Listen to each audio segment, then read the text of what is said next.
I am ready for your servant. I am ready for your word. In the name of Jesus. In the name of Jesus. In the name of Jesus. Lord, speak to me. Speak to me. Speak to me through your servant. Let me hear your word and be transformed. Hear your word and be encouraged. In Jesus Christ of Nazareth. Oh, thank you, Father. We give you honor and we worship you this wonderful morning. We glorify your name because you are our master. You are the King of Kings, the Lord of Lords. Help me, Father, to reach to your people. Help me, Father, to speak that you've inspired me to. Help me, Father, to be a mentor to your children. Help me, Father, to speak the only words that you want me to speak, because it is very important. And you are the Lord and the Master. We worship you again because of everyone that is in this room, and those people that are watching us from all over the world. May you bless them. May you open their ears so that they can be able to learn more and understand your direction. Tunakuabudu na tunakushukuru. Wewe ni Mungu mwenye uwezo na mwenye nguvu. Tutumie tu na utuwezeshe. Na katika jina la Yesu Kristo tunaomba na kuamini. Bwana Yesu asifiwe sana. Tumshangilie Yesu kwa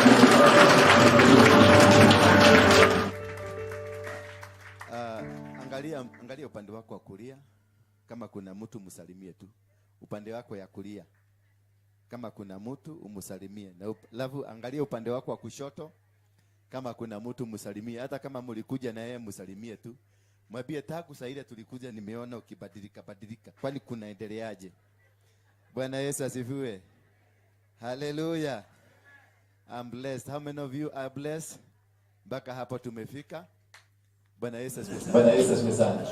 Nashukuru kuwaona. Nashukuru sana. Muendelee kuvumilia. Nyumba ile iko karibu kukamilika. Lakini sasa nataka tuwaambie hiyo. Adimi. Sababu wao ndio wako na ikasi. Tuwaombee kwa sababu niko kama wameshikwa na kapepo kwa kulegea. We should be there the other side. But anyway, God send the best. Thank you very much. Nashukuru kuwaona. Unaweza kuketi. Kama kuna kiti iko mbele yako.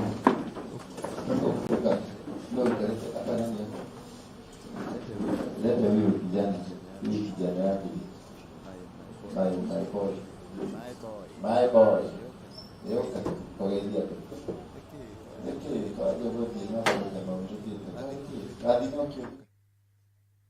Kijana.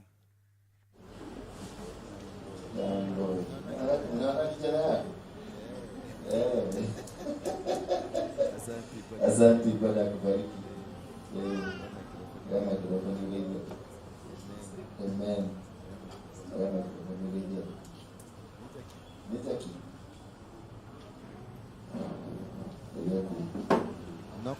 No promotrati kwenda. Ni mwenye haudira hema.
Baba anasema niseme miaka mingapi?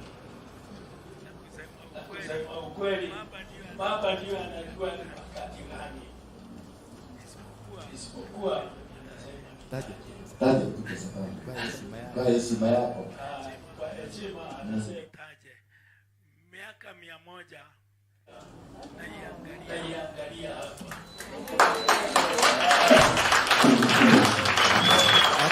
Hapo na miaka ngapi? 100 na uko na 25 na unalika. Sasa kwa hiyo miaka nikiangalia nasema na wewe ungependa kuwa na miaka kama hiyo. Ungependa kama ungependa ni kusema Mungu ulikubalie niwe na miaka kama hiyo. Suinue mkono wako sema Mungu nikubalie niwe na miaka kama hiyo. Bwana Yesu asifiwe sana. Haleluya. Na ukiwa unapenda unasema hodi kwa Mungu, mimi napenda miaka kama hiyo. Sema amen. Sema amen. Na kama unasema hivyo ni kama kupiga hodi kwa Mungu akufungulie. Amen. Na utapiga hodi kwa mwenzako au kwa mpendwa wako akose kufungulia wewe. Basi kwa hivyo kubarikiwe na hiyo amefungua njia na kwa hiyo. Haleluya. Bwana Yesu asifiwe. Mnapenda. Ukipenda utafunguliwa. Haleluya. Ukikosa kupenda mlango bado tu inafungwa. Na ni wewe unajifungia sababu hutaki kuingia. Ukitaka kuingia utaingia. Na ukiitana utaitika. Sasa unaita Mungu na yeye ataitika. Anakupenda. Na kwa hivyo ubarikiwe sana. Na baraka ifike kwako wakati huu nasema unampenda. Amen. Asante sana. Mpigieni baba yetu makofi. Asante. Asante. Asante. Asante. Thank you. Thank you. God. Next week hiyo ingine wacha hii tunaenda hiyo ingine yana hapo mbele. Nigani itakuwa tarehe ngapi? Wacha the next weekend. The other weekend. What will be the date? 19 naomba tu kila mtu akuje na kilo 2 ya sukari, kilo 2 ya unga, kilo 2 ya mchere, kilo 2 ya mtama, kilo 2 ya ile ushoro ya matasho. Bwana Yesu asifiwe sana. Tutakuwa tukipatia hawa chakula kidogo. Kwa hivyo kama huko na chakula na usiende kuleta ile mabaki. Uende kwa duka ununue kwa sababu tutaangalia. Na kama hautaweza beba pesa. Hatuna haraji ya pesa. Tuko na hawa wazee wengi sana. Watu 1000. Tuwapatie kwa kitu waende wakule. Kama uko na shilingi yako 10,000 lete. Kama uko na milioni 1 lete. Bwana Yesu asifiwe sana. Tuko na wao wengi. Last time tulikuwa pale kwa kiwanja ya City Stadium na tumekaa kabla tujawaona tena. Hata msema niangalie na macho. Niangalie macho na niangalia nayo ni kama kuniuliza kwani ulitusahau. I like this people. We have 1,000. Nataka tukue na 10,000 ambao kwa mfuko ya hii kanisa. Bwana Yesu asifiwe sana. Kwa hivyo wewe kama ni mtu amedhuna, ule watu wana mkono birika. Hapa siko watu wa mkono birika, you must give. Wakati wako tayari kusaidia hawase wakule chakula mzuri kama unakulaka. Si ndio? Usituletee mabaki ati hii ilikuwa imebaki tukaona tulete. Na ukiwa na nguo usiende kututolea nguo umevaa imezeeka sasa unasema hizi don't bring it here. Uende kwa duka ununue nguo mpya. Kama ni blanketi enda kwa duka ununue gani mpya. Kama ni mattress uende ununue mpya. Hawa wanahitaji mattress. Nilienda kwa mama mwingine hapo nikakuta nalalia makato. Na hiyo makato ni kumenyesha imekunywa maji. Sasa una imagine. Na sasa unajua ukilalia kitu ikunywe maji kutoka chini, unasikia kajoto kingine, utakage kuondoa hapo kwa sababu ukiondoa unasikia kama hivi. Unaona kama ushailala kwa hiyo kitu kama hivi. Sasa huyu wazee kama huyu nakuta hapo na 90 years lakini analalia kitu kama hapo. Sasa hiyo wewe analalia kitanda kingine iko na masepuli inakufanyanga hivi, si ndio? So I need So I need mattresses. Ninahitaji unga wewe ununue ile toro ile kitu kubwa ile. Acha kuleta kamoja. Uko na pesa. Sio uko na pesa baba. Sio ya richman. Sio ni tajiri. Mtu yote yako hai ni tajiri. Yule maskini amefungiwa kwa kasanduku kadogo hivi amelala, angalie tu juu. Hakuna kitu anaweza kufanya. Bwana Yesu asifiwe sana. Wewe uende mchukue hiyo. Sio sana. The other side. Na msitoroke.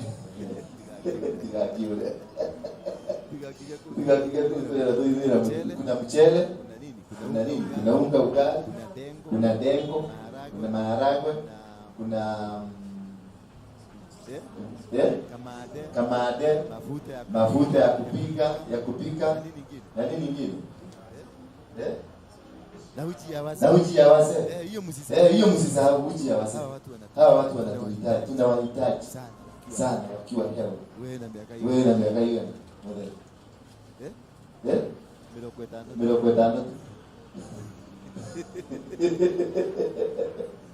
Wewe mtulie na miloko tano hiyo. Hali ukiwe na 121 years. Kuna mwingine kuna 121 years. No, kuna 21. By the time we begin. Sasa umechoka sana. Hallelujah. Hata kimetela kupari. Kimetela iko mkono wako juu. Yes. Na mama. Mwingine mkono. Kwa hivyo that Sunday tutakuwa hapa. We shall feed them, we shall give them something. And if you have got something that you can get hata pesa, ulete hiyo unga na ulete kitu kingine hata pesa. Hawana haraji ya pesa. Wanataka tu pesa ndio weka Mungu. Kwa mzee kama huyu itakiona yangesema hivi. Barikiwa sana. Ndio imetoka. Barikiwa imetoka sana.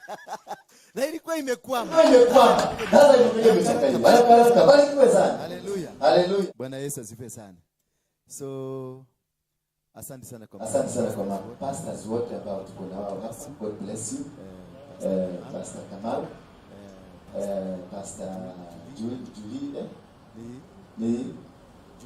Julia. Si Julia. Tena kutoka Julia. Sababu nilisoma ile kitabu ya Romeo and Juliet. Kuja salimia watu. Ni pastor wetu wa Thika lakini nimemleta hapa training kidogo. Unajua alielewa kwa full gospel. Kumtoa kwa full gospel umleta kwa hii. Hii yetu. Ndio bana. Kama microphone salimia watu.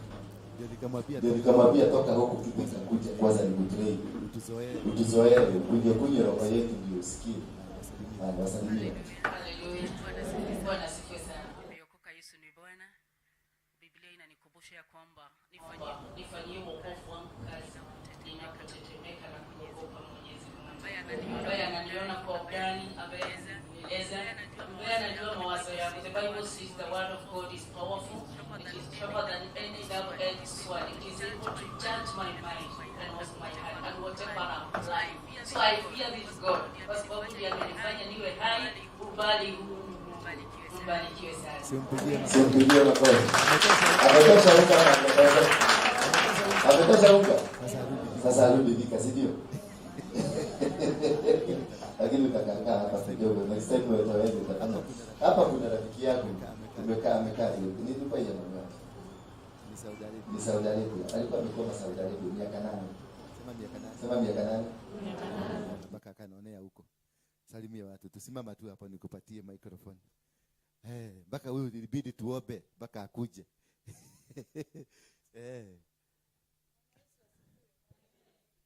Bakisha.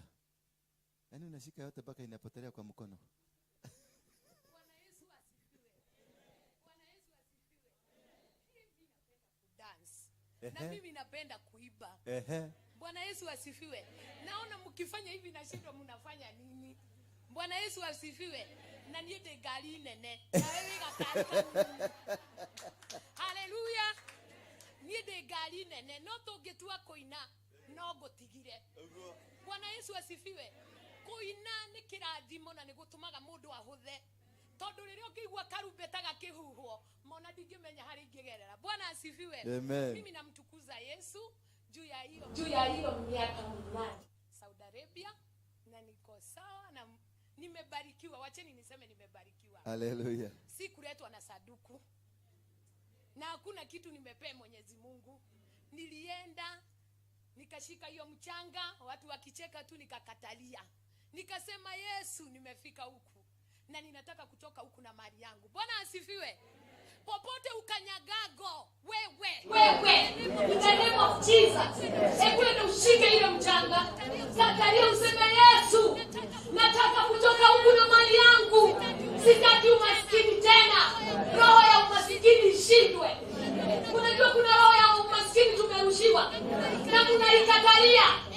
Enda ukalemate ile mchanga. Wasipopenda waambie mimi nimekuja huku kutafuta mali yangu, nilee watoto wangu, nifanye mambo yangu, nimekatana na umaskini. Bwana Yesu asifiwe. Simpige makofi hapo tafadhali. Yaani nimeshinda na umaskini kama ninaona poeka nine go ina pass one ina oka haha nireke nine ukogera ko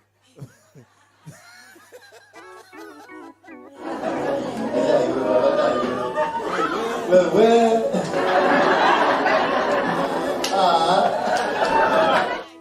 Rogama ina igoro to Bwana Yesu asifiwe. Bwana Yesu asifiwe. Yesu hakuna maskini. Mimi sitaki umaskini. Shamba. Maskini.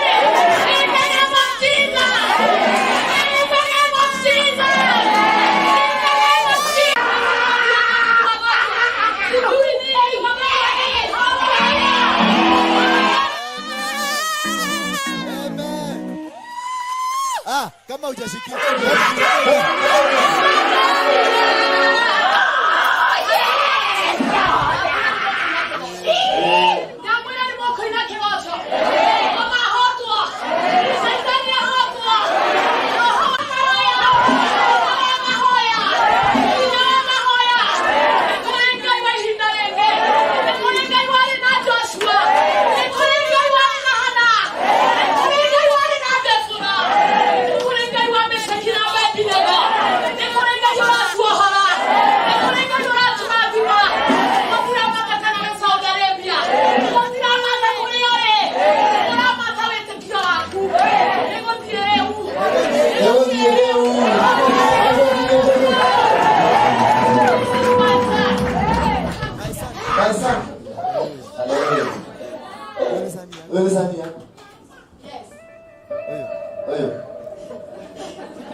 Huyu kijana namkumbuka. Wale tulikuwa na huko kwa matuta. Wale tulikuwa kwa matuta. Tulikuwa dancing boy pale kwa matuta. Tulikuwa na pale. Sasa umefika nyumbani. Sasa ulikuwa kikosi. Wakati unataka kudance. Wale wakidance, watu dancers. Si leo utengeneze kikosi. Sasa wewe ndio hapa. Utengeneze kama hiyo kwa baba matuta. Mnajua matuta? Unajua matuta? Na nitamleta siku moja hapa. Nitamleta tu wewe kwanza nitamleta. Akuja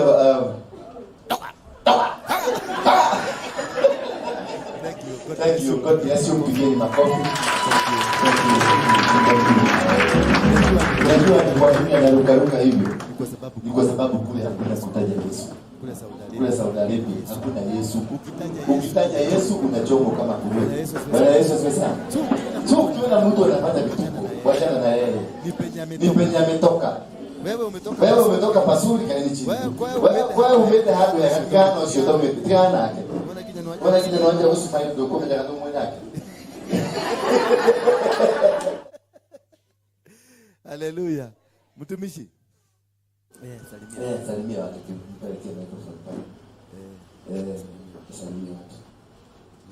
Vizuri kwa appreciate watumishi wa Mungu. Bwana asifiwe. Asifiwe tena. Asante kwa kunipa nafasi. Naitwa John Karanja, nimeokoka, napenda Yesu. Nimetoka Mwiki Kasarani. Nikaona leo nikuje hapa. Haleluya. Wale ambao ni wa hapa, kama huja realize uko wapi, ni vizuri uanze kuvuruta area. Amen. God bless you, sir. Thank you. Kuna yule mama tumekutana naye nimekuja na mke wangu pia. Ako wapi? Ako hapa hivi. Haleluya. Bwana Yesu asifiwe sana. Karibu sana. Ule mama wa Kenakofu tumekutana naye hapa nje. Amenisumbua akiwa Kenakofu mpaka nikamwambia, "Dogo karibu." Eko. Ule mama wa Kenakofu tena mlikuza. Wewe unatumia maadhi kule. Dad, kenda sio tuko. Hadi kigo. Wakaivia ndo agai. Bwana Yesu asifiwe. Majina ni Beatrice, kama mmevyosikia nimetoka Synagogue. Nimeokoka, Yesu ni Bwana. Na ninafurahia kuwa mahali hapa siku ya leo. Ninashukuru Apostle kwa kusema ukweli, nimekuwa nikimsumbua. Na hata tuliongea na yeye jana na nikamwambia nitakuja hapa leo. Kwa sababu ninajua nikiwa hapa sitatoka hapa kama nilivyoingia. Nitatoka hapa nimebarikiwa na kama maisha yangu imebadilika. Bwana asifiwe. Amen. Kwa hivyo nawaomba walio hapa, sisi tunatoka mbali tukija kutafuta Apostle, na kuna wengine wako hapa karibu. Msichukue jambo hili kama jambo la mzaha na msije mkamzoea. Namshukuru kwa sababu unapompigia simu, akishika simu yako, mtaongea na atakusaidia. Bwana Yesu asifiwe. Kwa hivyo tumchunge. Tumuro arageta iria reriko. Mbarikiwe. Etiga iteke. Nemwaigwa.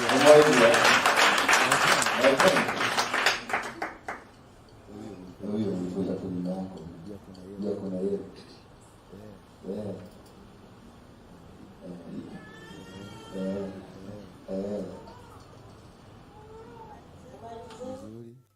Nimefurahia kuwa hapa leo. Asante. Patia huyo mzee. Hallelujah. Amen.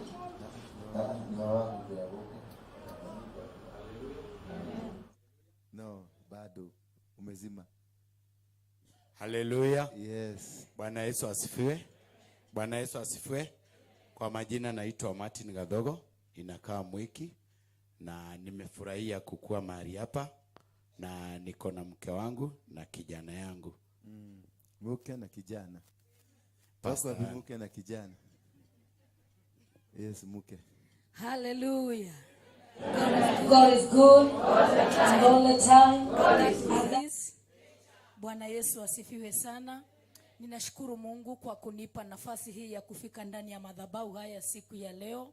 Siku yangu ya kwanza ya kuja ilikuwa last Thursday, na siku ya leo tukasema lazima tushiriki. Ndiposa hicho kitu tumekisikia, tukiangalie kwa kiundani, tuone kama tutaweza kusukumana nacho. maana tunajua siku hizi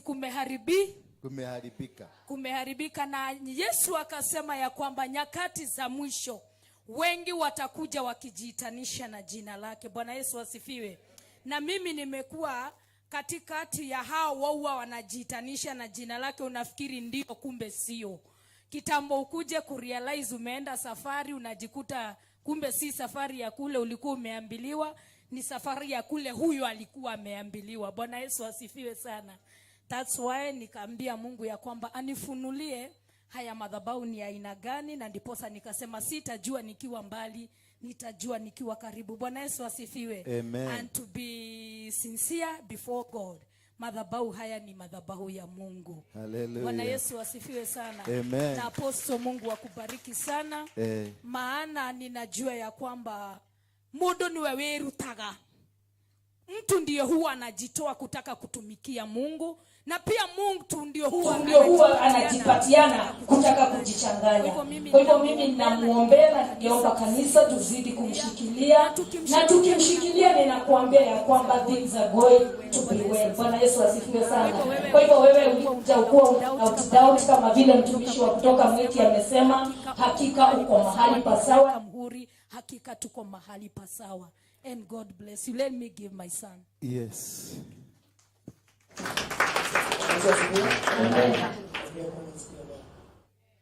Kisha. Sasa hebu mami simama. Simama tu.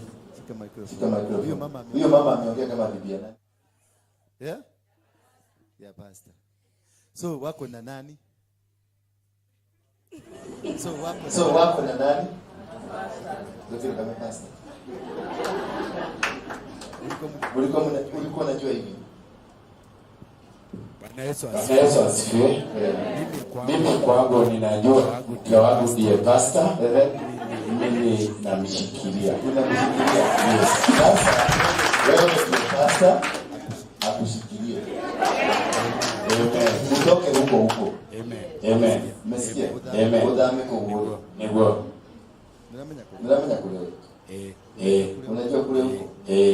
Ni wapi? Ni huko niko.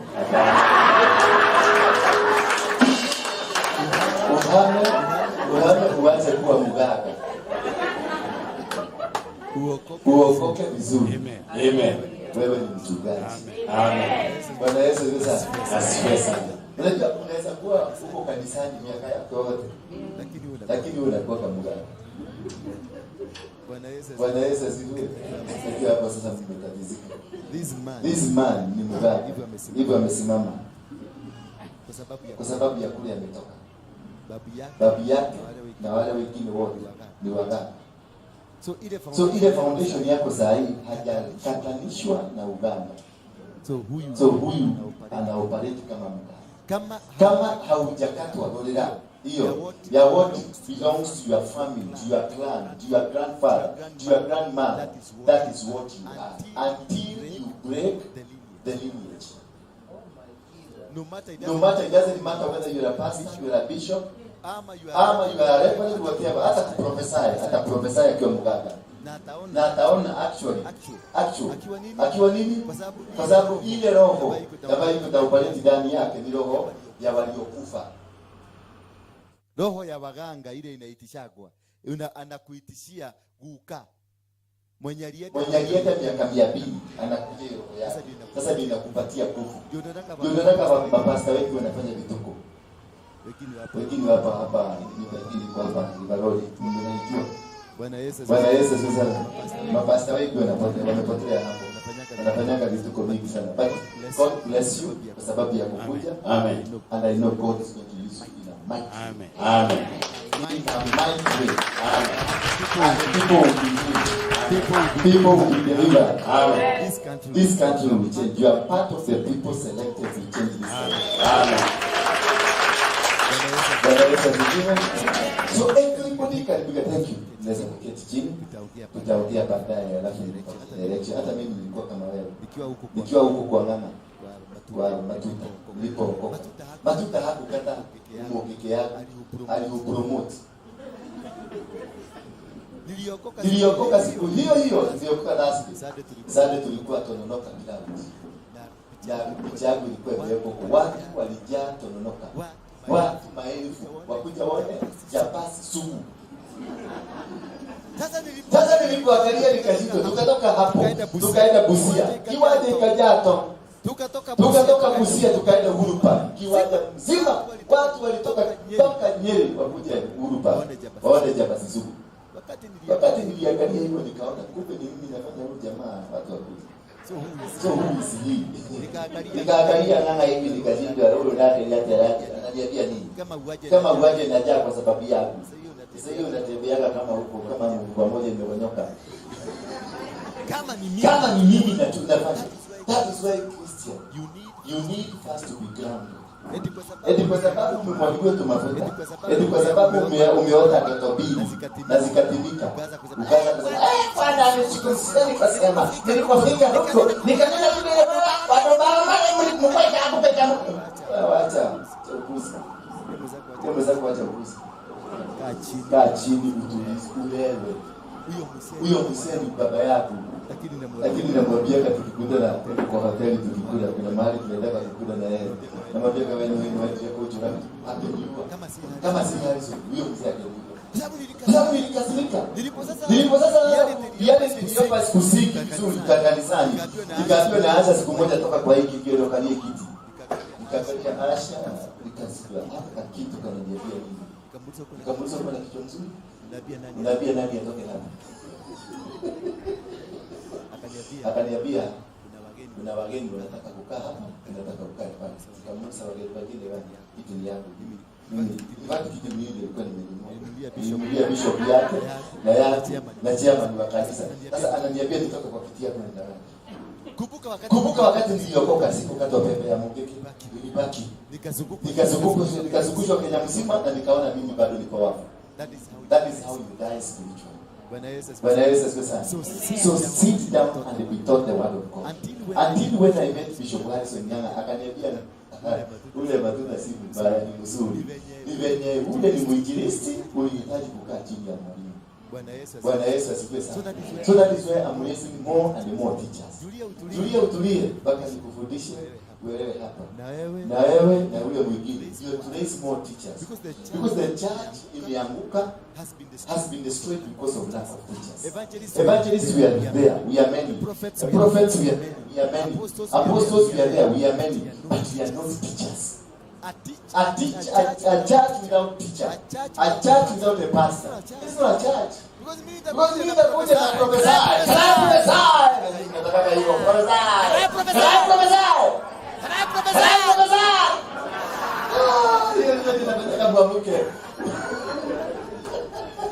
That is what makes you to prophesy. Because there is a prophetic word. A prophetic word that is grounded by the word of God. Because I'll tell you, receive a car. I can see. I receive. What are you receiving? That it has no foundation. Any prophetic word I'm releasing must be grounded in this word. And to get it from this word, must have sat down under a person anointed from heaven to teach me. So I had to be broken. For you to become a strong Christian, a very important Christian, you must die. You must die for you to be resurrected a different person. That is why we say, I am born again. Meaning, I died, I went to the womb, then I came out. A different person. But when I was there, yes, it's my father, I love you. It's a good great giver. Nampenda sana. Lakini angeniua moyo huyo msakeniua. Singeweza kuhubiri hivi. Hata tulikuwa tunakaa naye nikamwambia nikiwa akaniambia dhamini hapo. Naona nilifanya makosa. Nilikuwa ningekumaliza. Sababu nilizifika. Niliingia huko hata nikapatiwa bodyguard wa kunichunga. Sasa mkike hapo ikarudi tena na ikarudi sasa nikicheza kwa kanisa. Vizuri sana. Until when nilisigi nikaambiwa soka kidogo. Nikasema hata nyinyi mtaona. Siku hiyo ndio nilipaga. Wakati niliambia rudi nyuma, nikarudi nyuma. The next minute nilijikuta huko nyuma. Nilienda nikaambia msimu wangu nikamwambia. Kawali gani?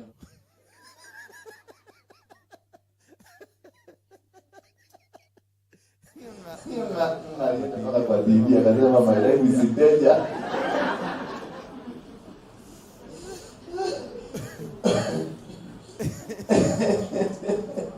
Alafu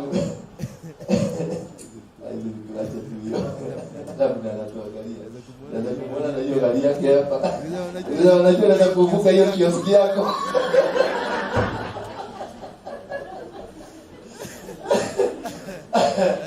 Anabidi kusema sipande wala. Navuka hiyo kioski yako. By the time mwambie si kioski ni kanisa. Ushavuka pale jamaa mshaanza kutolewa mapepo. Bwana Yesu, sasa mlikuwa serious sana mpaka nikaogopa nikaona kama kuna nibakie vibaya. Nikataka nicheke kidogo. Bwana Yesu, why we need the anointing? Why do we need the anointing? Can you ask yourself? Why do you need the anointing?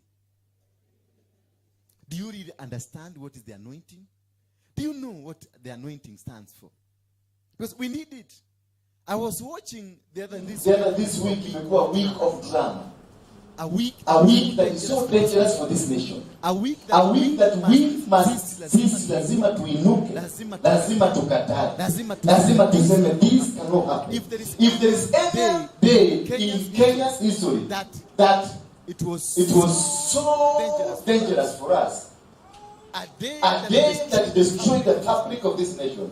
It is that the day the judges announced LGBTQ that he will kubalika. People did not see it from the biblical dimension. You may think it's just normal. Yes, they are saying it is a human right. It is okay. It's a human right because they are also human beings. But who are the judges? Who are the judges? In the Bible, we have a full chapter. Isn't it a chapter? Called Judges. Wakati wa Kikuyu hapa, kama ni Mkikuyu, inua mkono wako juu. Kama si Mkikuyu, inua mkono juu. Wa Kikuyu nataka kuonelea kwa Kikuyu. Usiongee na Kikuyu, nataka kutaja hiyo jina. Meta kwate. Atirereri forori. So a judge is the one that shapes the nation. When the nation is getting away from the godly way, the judge will come and protect the fabric, the integrity, the love, the care, and everything that comprises a nation. That is the reason we have judges. To reshape. If somebody or something is not going right, the judges will come in and change. So when you as a father and you as a mother who is a judge says that a man can sleep with a man, it is human right. Wacha tuseme hakuna Mungu. Tuseme hakuna Mungu. Na tuseme hakuna shetani. Wewe ni judge. Sio? Umeenda kwako kwa nyumba. Umezaa watoto ambao hawakuzaliwa na hiyo njia unataka waende. Wewe mwenyewe umeshika kamata bibi mkazaa mtoto.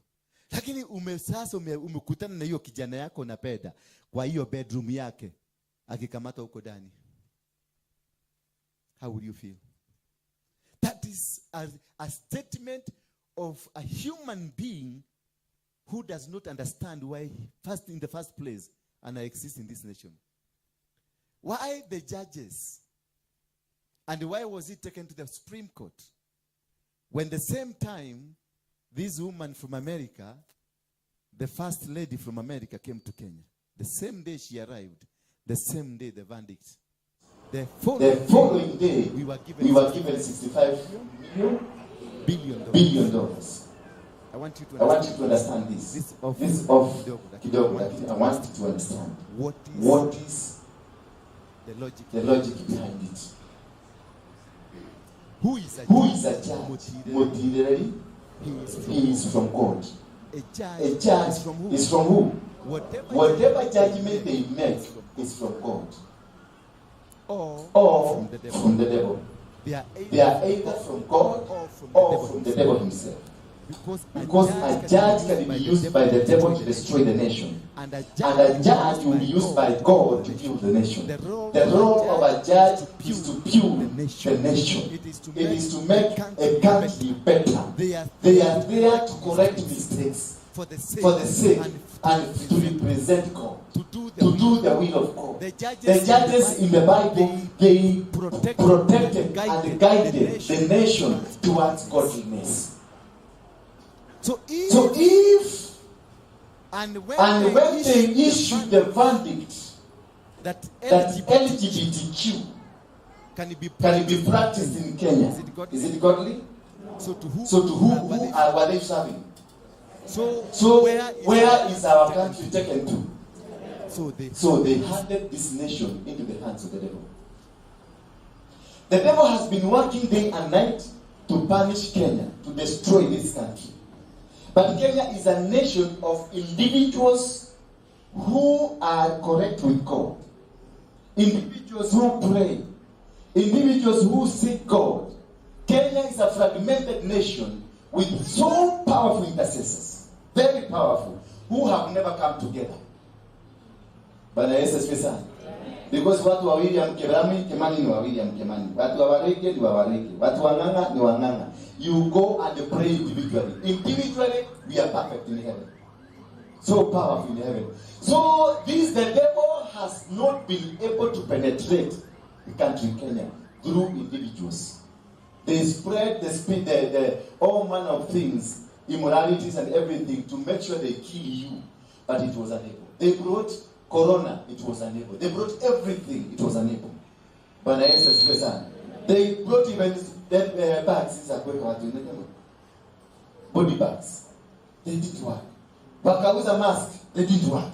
Everything they tried, and everything they're trying, it's not working. Why? Because we have very individuals who are very brave. At whatever circumstance, hata ukikutana na makanga, hata mwizi wakati kwa tunaenda kuiba, tulikuwa tunaita Mungu kwanza. Bwana Yesu asifiwe sana. Hata wakati tulikuwa tunaenda kufanya ukora wetu, tulikuwa tunaita Mungu kwanza. Kenya is a nation, is a praying nation. No, has a praying individuals, not a praying nation. We've never prayed as a nation. So individually, Kenya is very powerful. Very powerful intercessors. Na ukumbuke Sodom na Gomora, Mungu aliuliza kama kuna mtu mmoja tu peke yake. God is looking for that one person. In Kenya we have 1 million and more people. So God hapo anajua akiuliza mtu mmoja kutatokea 3,000,000 wanajua kuomba. Bwana Yesu asifiwe sana. And the devil knows that he cannot be able to penetrate there. So what does he do?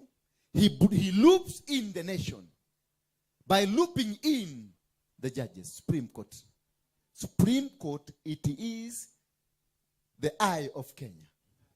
So the devil gets out of individuals and comes corporate. For Kenya to punish, for God to punish, or God to allow the devil to punish, you must commit a sin that will get God away from you. Alijaribu akaenda kwa Ayubu akamwambia kataa Mungu yeye anakutesa. Kwa sababu alikuwa anatafuta njia ya kuenda kwa Mungu, kuambia Mungu angalia kama mtu kako kamekukataa. He did that with Moses. And Moses akavunja maagano. Then he went to God akamwambia mundu wako ni oragama. And that is why alikuja wakati wa kifo ya Musa akakuja akakirem body akasema huyu mtu si alifanya. Bwana Yesu asifiwe sana. So what is happening with the judges? They even don't know. The judges were brought in so that the nation Kenya can be brought in. So we can have a territorial sin, not an individual sin. So that when we are taken before God, it is a territorial sin that will be taken to God. That nation Kenya has sinned against you.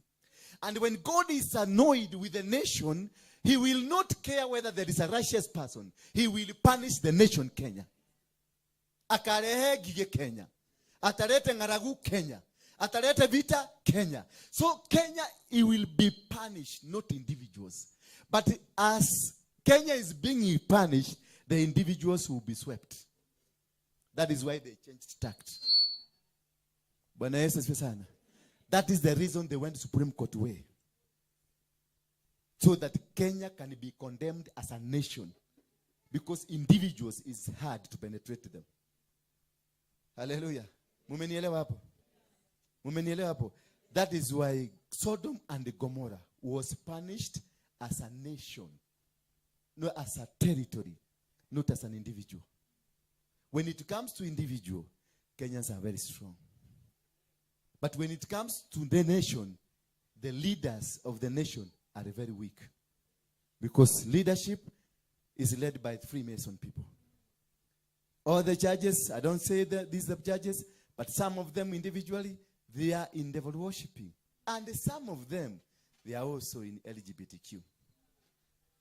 The church has been compromised. Pastors, bishops, and apostles.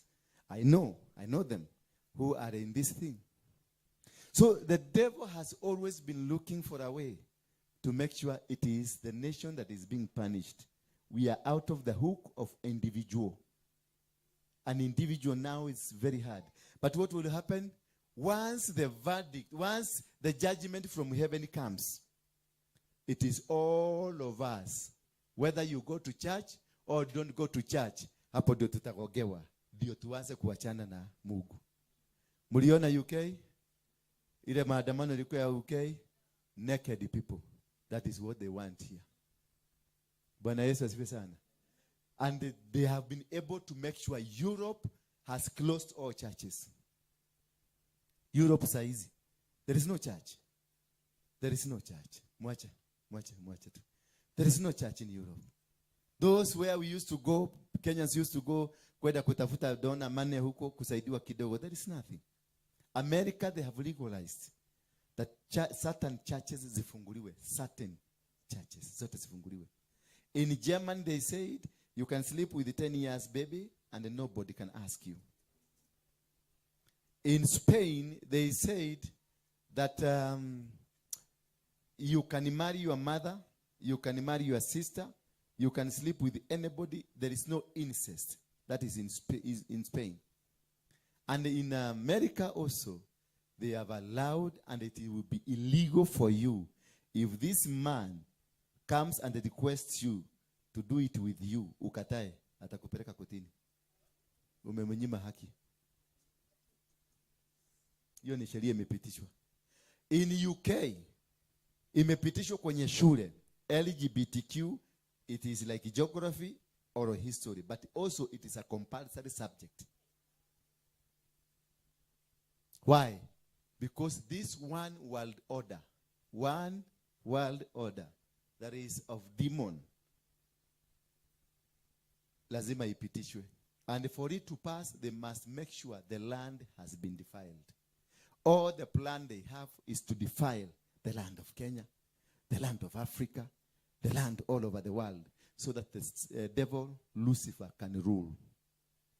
Bwana Yesu asifiwe sana. So this is the most trying time for this country. We must rise up and say no. We must go kwa hao majaji, because Ruto cannot be able. Let me tell you one thing. This is beyond Ruto. Ruto alikataa siku ile tulisema hapa tutaenda kwake. Atuambie kama ni ana support. The following day nilimuona kwa magazeti akisema ha support. Bwana Yesu asifiwe sana. But he has got no power. Kama judge, kama president angekuwa na power over the Supreme Court judges, Uhuru akisema nimekataa na matokeo yenu. Supreme Court is supreme. Whatever they have said, they don't need a signature of the president. It is law. It has to be implemented the way it is. So it is upon Kenyans wainuke, tuende Supreme Court sisi zote, tuulize hawa se, tuulize mother, uko na watoto. Uliwasa aje? Wewe smoking, wewe uko na mtoto, uliwasa aje? Walikuja hii dunia namna gani? Yeah, we look at from that concept, because they want us to defile this nation so that God can punish the Kenyan nation. Lakini tusimame imara, tushikane. Saa hizi ndio tuvuje mipaka ya makanisa. Hiyo tu kanisa twako uvuje. We break all this nonsense of churches and form a one body, the body of Christ. And we will conquer this.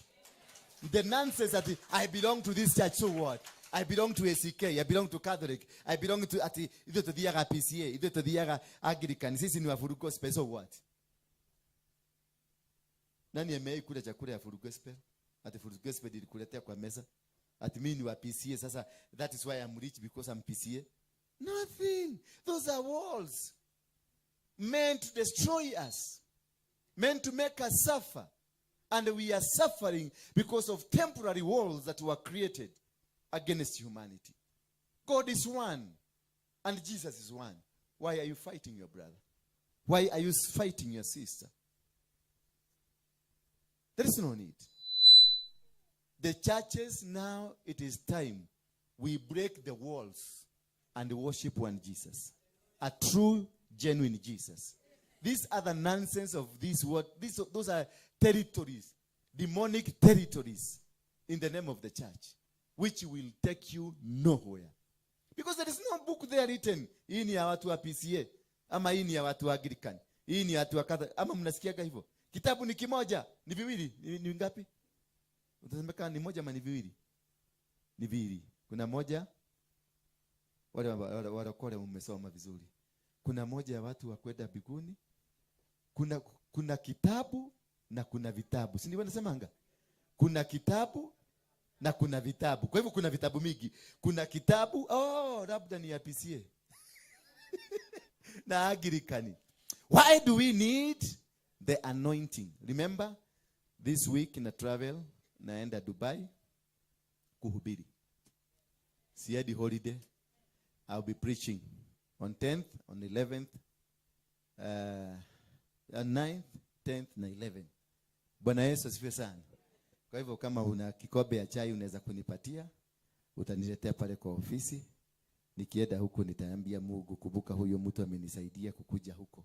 Na yeye umsaidie afike kule anataka kwenda. Hapo najua hamwezi kusema amen, lakini ni sawa. Mwezi wa 4 tuko na crusade ya Kirinyaga, huko Kirinyaga, and we are going to launch a massive campaign against LGBTQ, drugs and substance abuse, pombe na umaskini huko pande ya Mount Kenya. Na ni vita. Hiyo si joke, ni vita ya kiroho. Kwa hivyo mjifuge na mjihami. We are going to battle. Bwana Yesu asifiwe sana. Mimi ni komada, munitage komada, mimi si pastor. Also, I'm still insisting on the registration of partners. I don't know whether forms zilikuja. We will be having forms if you want to become a partner. Partner ni ule anakuwa na dedicate, anasema nitakuwa nikitoa shilingi 5,000. Nitakuwa nikitoa shilingi 10,000 every month, ama yearly, ama quarterly. Hiyo ndio inasaidianga ministry inakuwa. Kama hiyo tunaenda Kirinyaga, we need that money. We need you to support us. We need, tunakoboa mashini, tunakoboa maroli ya kuzunguka, tunatogaza kwa Kameme na Kainoro zote. We need you. Support us so that we can go. Tulienda Murang'a, it was so good. Mpaka nimeona dada yangu amerudi, alikuwa ananiuliza, ulienda Murang'a bila kuniambia? Anatigwa Sara. Hallelujah. It was good in Murang'a. We did nice thing. Na tukifurahia sana. So may God bless you as you endeavor to become a partner. Becoming a partner sio kutoa sadio, si sadaka na si 10%. Ni pesa unasema nimetenga. It is for the ministry purposes. Ama hata unatupatia gari yako, unakuwa inaenda wakati tunaenda huko inatusaidia. Una partner tu, alafu tunakurudishia. Sawa. Why we need the anointing? We need the anointing to know the power of demonic patterns in our life. That is why we need to know, or we need to have the anointing upon our life. Why are we supposed, or why do we need to be anointed? Ni kwa nini tutafute upako? Ni kwa nini tutafute kubarikiwa kupitia kwa njia upako? The anointing breaks what? The yoke. Once the yoke has been broken, you are able to understand demonic patterns in your family. You are able to understand spiritual problems and challenges that operate in our lives. And that is why now Kenya needs to be anointed So that once Kenya is anointed, we will be able to reject and say no to this and say Kenya is a Christian nation and we need to behave in a Christian manner. Bwana Yesu asifiwe sana. And you'll be able to understand, to know how do they do against you. Huyu mdada ametoka kule Saudi Arabia. That's a Muslim state. Anything against whatever they believe in, you can be stoned to death. Because that is their belief.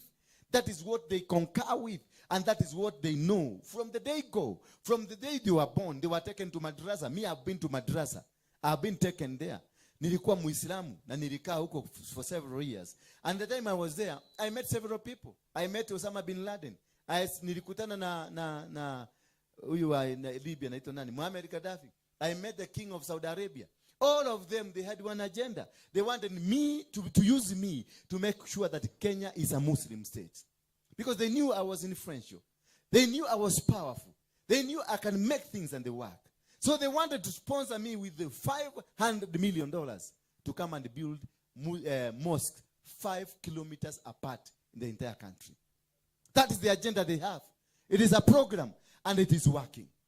It was done in the Abuja when they had Abuja declarations. And they did it and they're working. One thing, they had a strategy. How do we influence? How do we make an impact in the society? They started by making their followers give birth to as many children as possible so that they can increase their population. Once they managed that, they endeavored to do business. They got into economy. And they are controlling now the economy. Because they have the population and they had an organization into a Muslim Brotherhood to finance every activity they have. They are working. It is working for them. Me, I'm happy for them. Because they have an agenda. They have achieved what they wanted. They have achieved the plan. They laid down kule Abuja. Inaitangwa Abuja Declaration. It is working for them.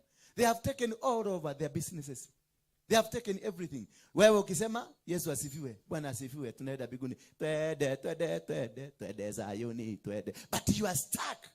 You have been made a slave. You are confused. Mumeuza mashamba yenu yote. Mumeuza maduka zenu zote to them because they have the money. Why? Because they had a strategy of doing it.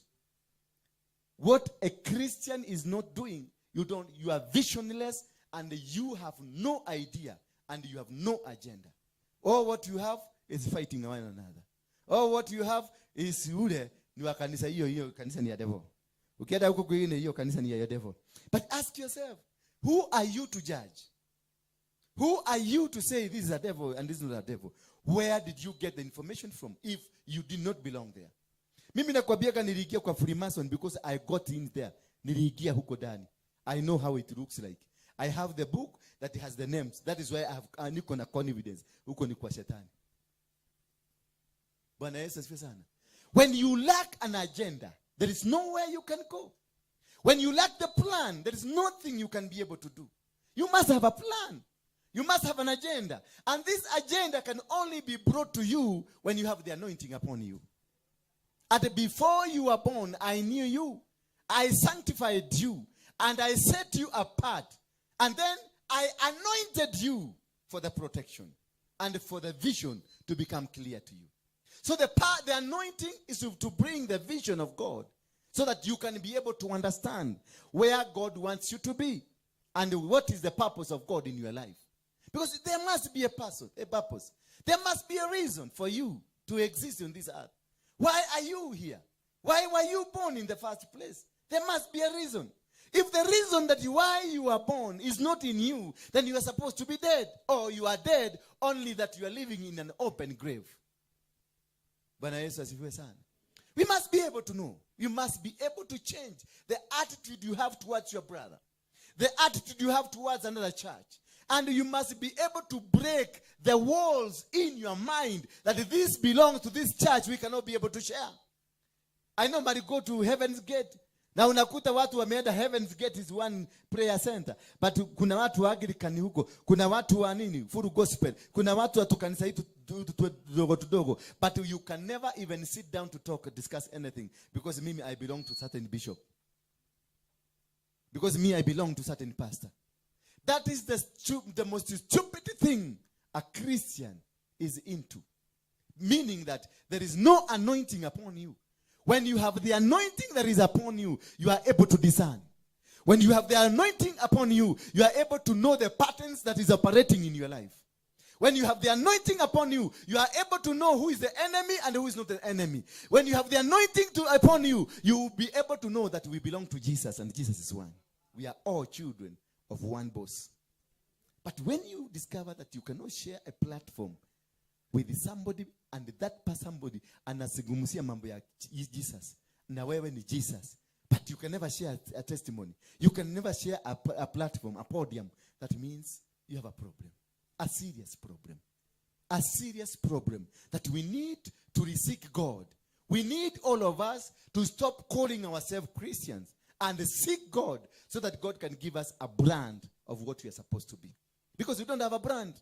We don't have a brand. First of all, the name Christianity came from wrong people. Did not come from the right people. Because Christianity was given to us by people who never believed in Christianity. People who never believed in Christ. Could be that the foundation of the problem we're having? Could that be the foundation why we are killing one another in the name of Jesus Christ? Could that be the foundation why we are conning people in the name of Jesus Christ? I was interacting with another woman in Belgium. Now she was telling me how she was conned by a pastor, known pastor, a well-known pastor in this. She was conned 400,000 shillings. And now she hates Christianity. She hates pastors. She don't want to hear. She was conned money. And this pastor went to bed with this woman. And in a conmanship strategy. So we need to be able to become Christian who are anointed. When David was anointed, he was never told to go and stop the business, to start the business. He was anointed and then asked to go back. So that maguta mashio ianze kuiva. Hallelujah. Until such a time, the anointing upon your life is strong enough to make you become that strong woman, that strong father, that strong bishop, that strong prophet. That is only the time you'll be able to know. Don't touch the anointed one. Hallelujah. David stayed for 15 years in the wilderness. Since he was ordained, he never jumped to the job. For 15 years, he was in the wilderness. He was still with the cattle. He was still with the buzi huko anachuga buzi. Until such a time when he was ready to do the job. That is when God picked up him and he appointed him. Anointing is different from being appointed. You have to be anointed for preparation of the appointment. You can never be anointed today and today you become a pastor. You can never be anointed today and today you become somebody. No, you must be prepared. No ginya ogerugo upikwe vizuri mpaka hiyo mafuta ikupike ikutoe the real person that was anointed. Praise be the name of God. Because when you are born, the Bible says, I knew you. So once you are known, you are here, you are known. But you must go through the process of the anointing. Anointing separates you. Anointing removes the impurities. Anointing changes you. Anointing empowers you. Anointing makes you, the real you that was born, produces. Not until you are produced, there is no fruit you can give. Not until you are pickward. Unaitwa kupickward. Not until upikwe mpaka uive. Hakuna siku utakuliwa kama chakula. There is no fruit that will come. Me, I have been, when I was ordained long time ago. But I have struggled for quite a long time. I've been trying to do crusades. I tried to do everything, but nothing was working. Until I met my bishop and he told me, sit down. Watch a view. It took me about 16 years since I was ordained to be able to become the fruit now you are admiring. The problem with us is that we rush. Once somebody is mentioned, Mungu naona Mungu. Naona wewe utakuwa mchungaji. The way I've just mentioned to him. Now from then, the next day, ninafungua kanisa. Inaitwaje? Charismatic Jesus Crusaders. Huyo mke yake na yeye anaanzisha. Glorious Jesus Crusaders for charismatic people. That is why we have so many names that we don't understand. So many names of churches. It is the miracle wonderful church. It is the miracle. Lakini ukienda unapata jamani. Huyo pastor umetoka kwa sababu umeambiwa uko na mafuta. Unakimbia hapa unajega unaokota mabati ile imechomeka kule Gekoba. Na unajega unapigilia na ile hii miti hii ya kutoka kwa shamba imekatwa. Inapigiliwa ikiwa mbichi. Na wewe unaekelea mabati ya Gekoba. Hiyo nyumba inakaaga hivi. Na hapo unaandika maximum wonderful miracle at the tabernacle center where wonders are seen. But you look at the structure itself, there is no wonders. I hate to see this. That you live in a house in Donholm. You live in a house in Buruburu. You live in a house that is over 40,000 shillings. But the structure you have constructed for God, even your dogs cannot live there. And then, shamelessly, you park your own car there. Mimi ni pastor with anointing. And the structure you are living in, wakukinyesha, kila mshirika anashikaga mwavuli yake. Na kulikuwa kuna upako inatembea, upako inakubebea. That is why I love Kagame. Kagame, for you to be given a license to operate a church, you have to show the drawing of the church. What kind of a church? Catholics have defeated us because what they do, wacha mjengo peke yake, the architectural plan is equivalent of all this building. The value, architectural plan, mchoro tu ya hiyo nyumba venye itakuwa, is an equivalent of this. We have mocked God. We have mocked God because we didn't understand our calling.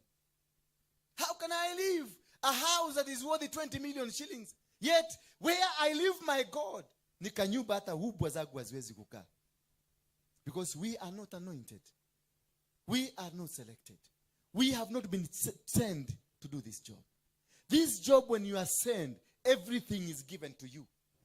When God anoints you, He gives you everything that you need. You don't go to struggle.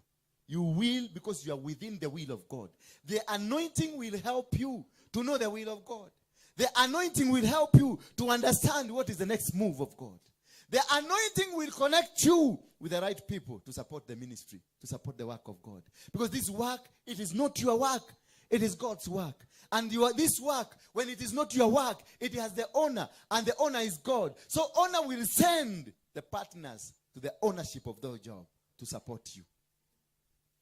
Sio kushida ukikoni watu hapa. So the anointing will help you to understand where God wants you to be.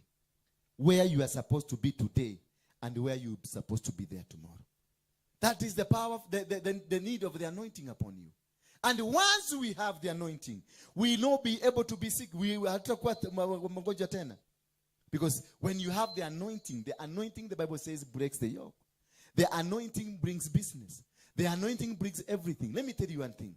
A Muslim, they have the anointing of their own.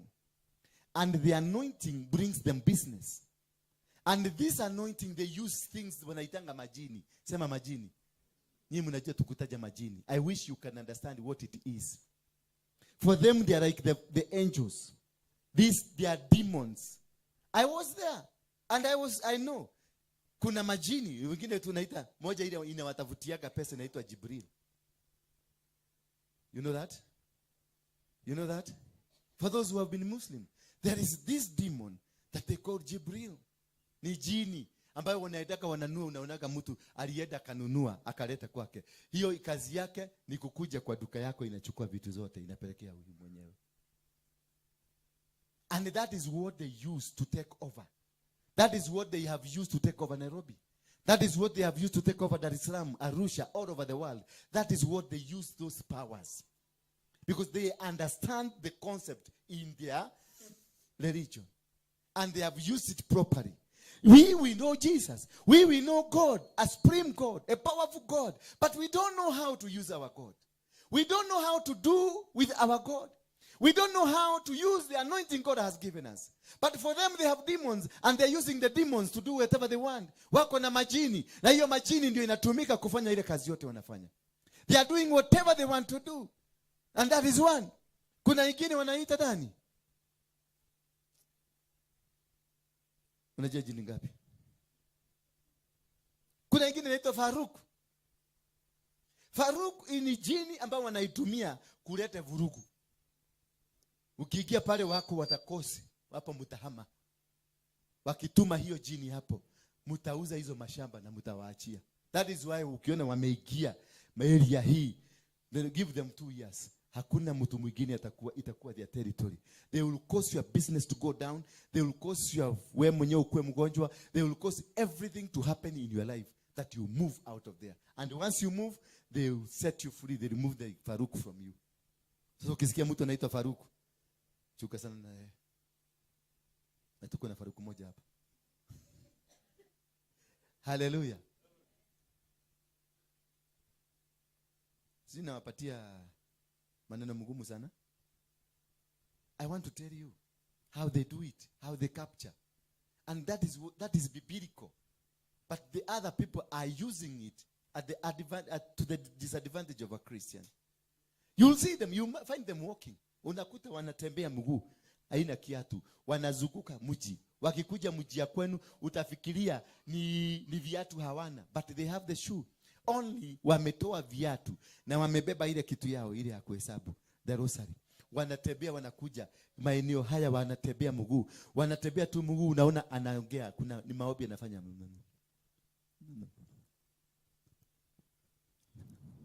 Na anafanya nini? Hii anazungusha. Anakamata na akizunguka azunguke. Before they leave, they watatafuta mahali kuna watoto mayatima, ndio waende wapatiane kitu huko. Unajua ni kufanya nini? Ni kumkopesha Mungu. So the time they will come for the territory, they will remind God, they are God. Mimi nilikukopesha pesa yangu nikapatia huyu mama. Mimi nilikukopesha chakula yangu nikapatia hawa watoto. That is how they have captured Thika. That is how they have captured Muranga. That is how they have captured all the territories. Nyinyi mkigogana, mkisema mimi ni wafidhie. Sema mimi nimeokoka, usidani na roho, usidaihoretio. Daihoretio ni roho, hajajaswa na roho. Hajajaswa. Na huyo hata hana roho hiyo, mnasema amejajaswa. Amezunguka, ameteka nyara mji. Go to Nairobi. Do you belong there now? Nairobi muko? Eda Karatina Nyeri muko? Eda Muranga muko? Nothing. And they did not take by force. And the kingdom of heaven, since the days of John the Baptist, suffered, and the violence take it by force. Why did you remove that from your tongue? Munajua kusoma ile ukigogo hapa patiana hapa ingine, jaribu nigoge. Takunyorosa ukae mzuri. Nitakugoga ukae mzuri. That is not the teachings of Jesus Christ. Alikuwa anawaambia be humble. Know how to attack. Know how to do things. Capture the territories. Get a Christian is a clever person. Because we are led by a wiser, a smarter, a better leader, who is Jesus Christ. He's clever. He's wiser. He conquered. Until today, Jesus was only 33 years. Until today, the whole world is talking about Jesus. You were 50 years, but there is nothing spoken about you. Where did we take this? Because we avoided to be ordained, to be anointed. We failed to understand, to be taught the word of God. To know that God is a God that has freedom, that causes you to be free. That God is a God that says that this is going to happen to will happen. Will come to happen. But what is happening to us? Because we have been separated by walls, imaginary walls. We are fighting one another. We are killing one another in the name of religion. Until such a time, then you will come to find that you own nothing. I have friends who are Muslims. Sometimes I meet them at the hotel. Kuna moja nilikutana naye hoteli hapa juu. Ako na duka yake hapa, factory hapa. Akifanya maombi. If ukibeba shilingi milioni 10 at lunch hour, uende kumpelekea ati ni biashara, na wakati amesema Allahu Akbar, he will tell you to stay with your money, aongee na Mungu yake kwanza.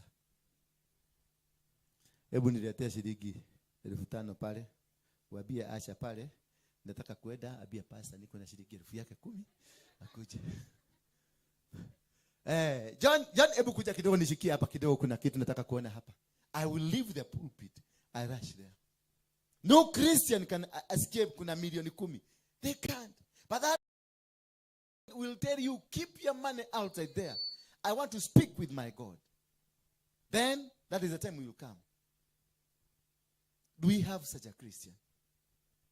Do you have such a Christian that can stand in for God and tell, I respect you, God. I don't value money. I don't value anything. I value you first. Do we have those people? Or we have people who are fighting each other every day. That you can never. A mosque is built by one person, not two. One person. Niliokokea kwa msikiti wa Sakina. And the Sakina was built by TSS. And the TSS again did another mosque called TSS. Alone, he spent 350 million shillings to build a mosque. Tuanze mjengo hapa. Si mjengo kubwa, tununue viti ya plastic. Hii kanisa sade itakuja nusu. And yet you say, we belong to a big God. We belong to this wonderful God.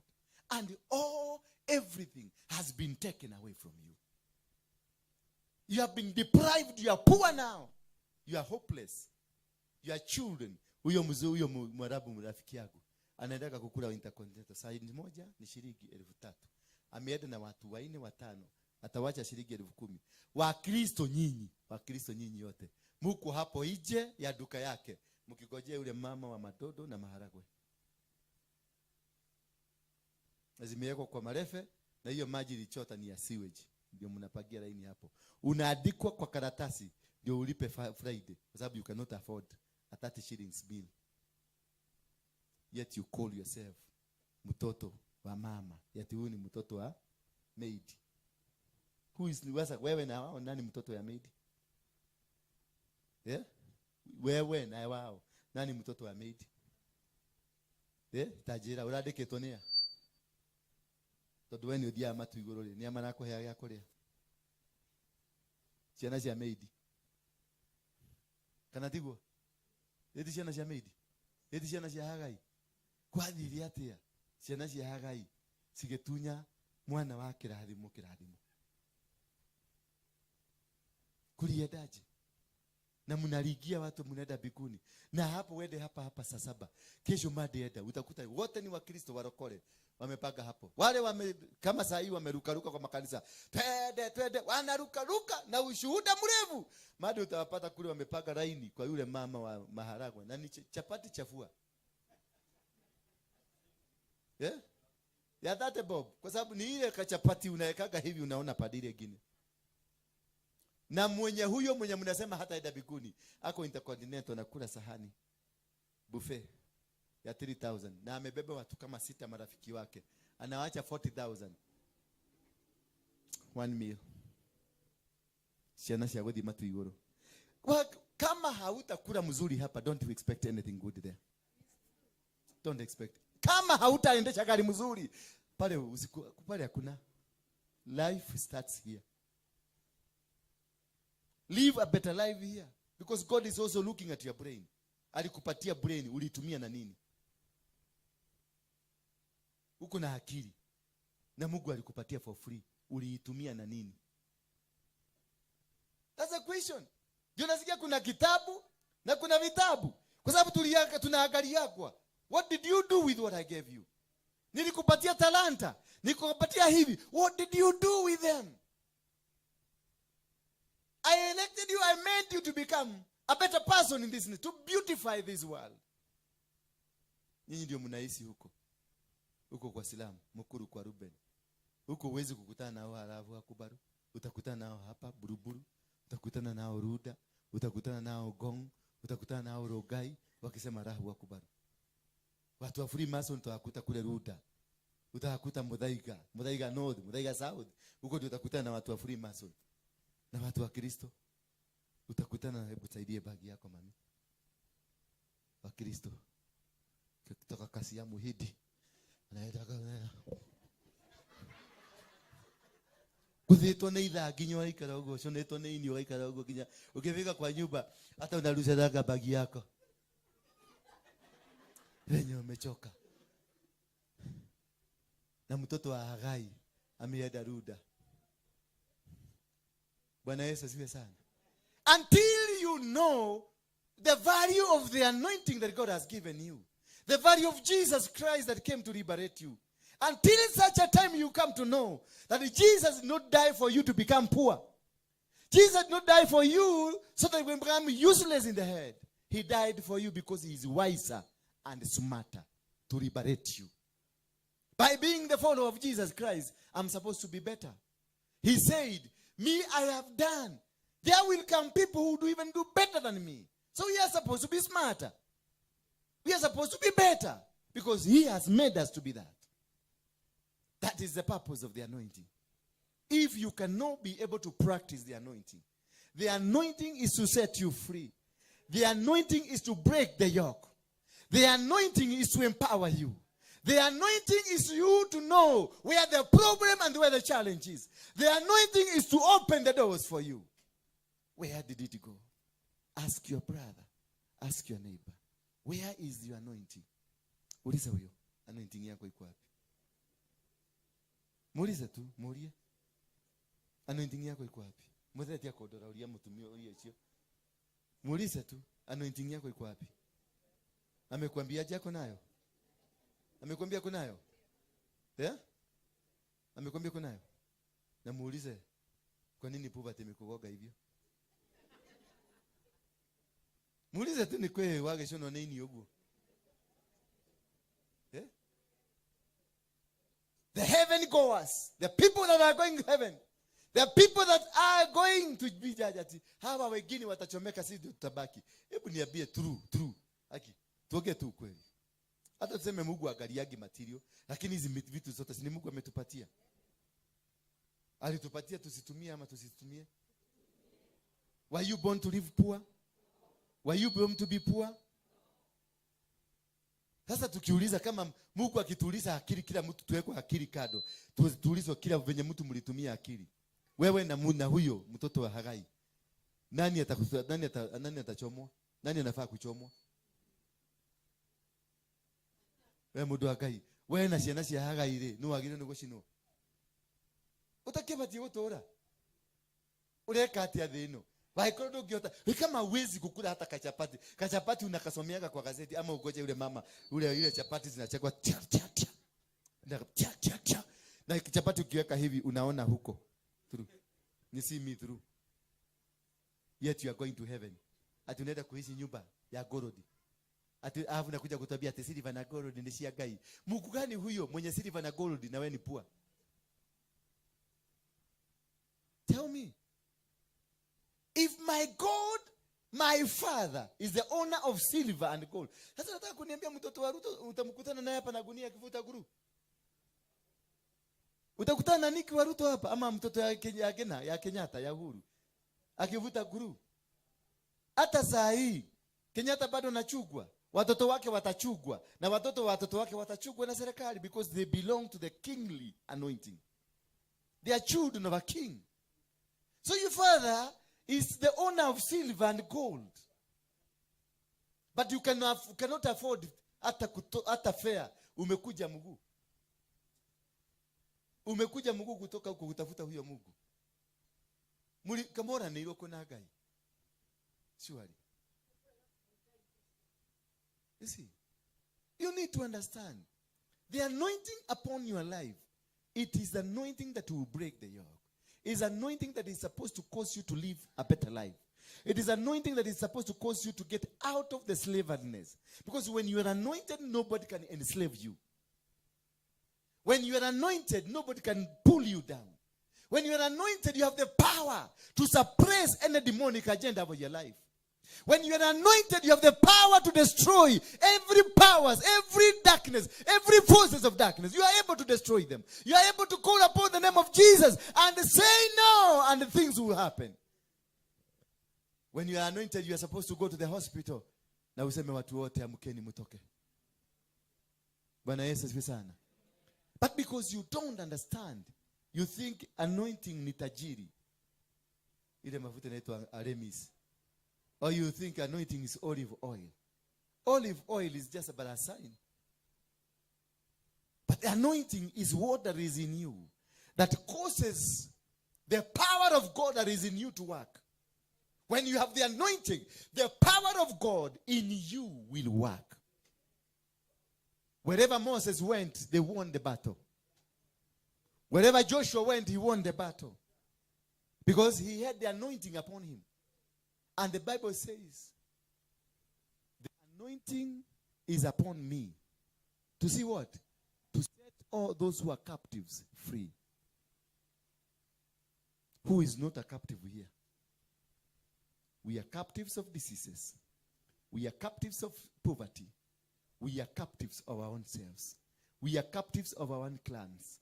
We are captives of everything that around you. That is why you are poor. That is why you need one word. Because you are captive. You got the power to say it. Whatever you will say with your mouth, he says. The Bible says, whatever you will bless, I will bless. Whatever you will curse, I will curse. He asks Ezekiel 37, Son of man, can this dry bone become to life? Then the Son of Man tells God, only you will understand and know. Then he tells Ezekiel, prophesy to the dry bones. God was there. He never prophesied. God will never prophesy over your life. God will never say anything over your life. He will ask you to do so because he gave you the mandate. He gave you the dominion. He told you to subdue the earth. He told Ezekiel, prophesy to these dry bones. Why? Because he didn't want to do the job he had already delegated. You are poor because you have refused to get into your office. The power of God has been delegated to you, but you don't understand because you have never allowed the anointing upon God to be with you. He told Ezekiel, prophesy to these dry bones. And Ezekiel prophesied, dry bones, come back. And he could see bones coming. And there was a huge sound of rattling, bones coming together. It is not God who prophesied. It is Ezekiel. You got the power. Tell your neighbor, I got the power to prophesy. Prophesy over your life that I'm not going to be poor again. Sema mwaka huu ndio mwisho wa kutembea na matatu. I will drive my car. Prophesy to your life. Prophesy to your children. Prophesy to your business. That I am not a juakali vendor. I'm a supermarket. Take it. Receive it. Receive it. The power to prophesy. Not the power to own a car. I will never tell you to own a car. I will never tell you to own a house. No, but I will tell you, receive the power to prophesy over your life. And God told Ezekiel, prophesy to the dry bones. Then the dry bones came together. Then God again said to Ezekiel, prophesy to these bones now that they are together. Prophesy life. There is nothing that God did. He was instructing because he knew I have delegated my power to this man. So I cannot do the job I've delegated. Now you are serious. There are 7 billion people in this world. Ama unafikiria juu kuna wa Chinese? Eh? Unafikiria hajui kuna wa Chinese? He communicates with them. He communicates with the Indians. He communicates with the Kikuyus and the Kalenjin and the Kambas. You got the power to prophesy over your life.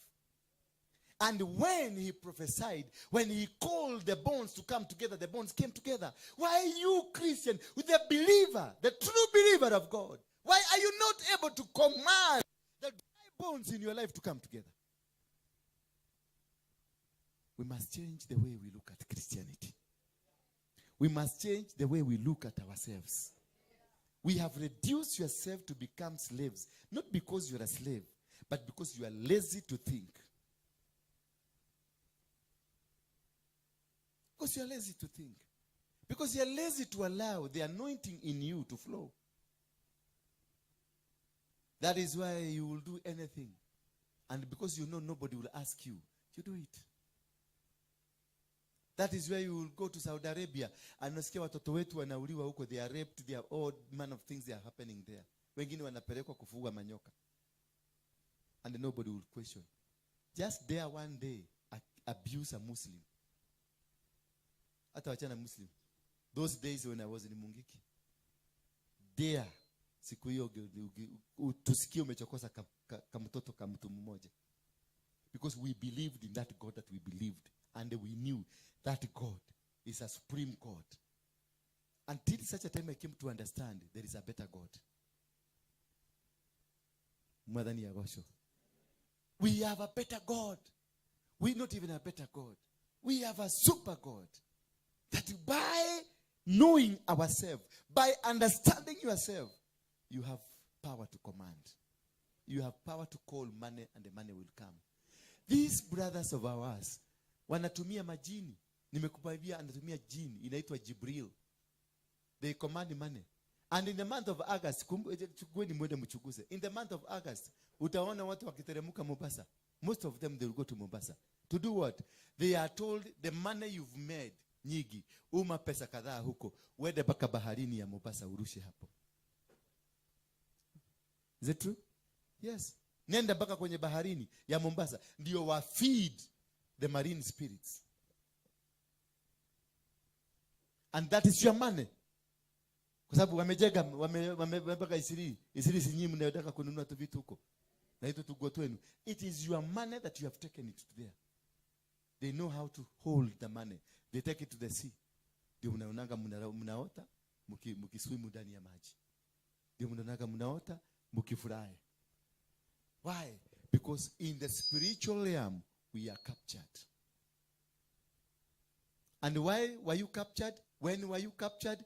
You were captured while you were mulikuwa mnapigana. All of them Muslim ni moja. One religion. One God, Allah. Bwana Yesu asifiwe sana.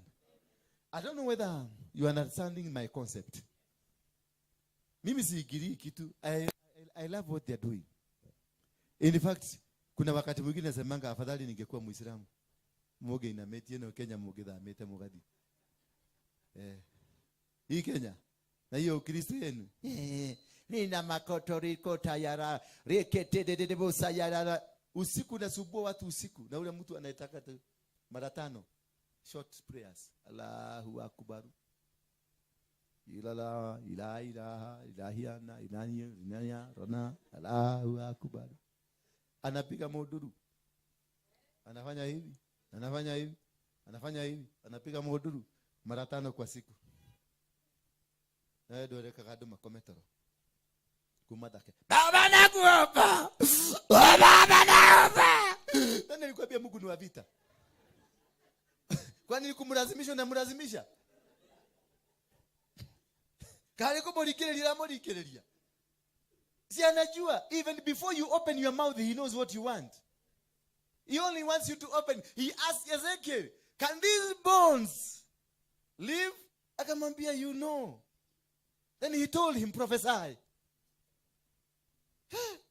Utawarokore. Akina wini hapa. Baba! Baba nakuomba! Baba nakuomba! Sasa, surely. Najua ni malaika wanatumwa. Be careful. Be very careful. Kwa sababu ni malaika wanatimu kwa nakujaga. Ni malaika wametumwa. Na malaika wametumwa. Wakikuja umeanza umeomba mpaka sauti ikapotea. Sasa hiyo sauti imebaki.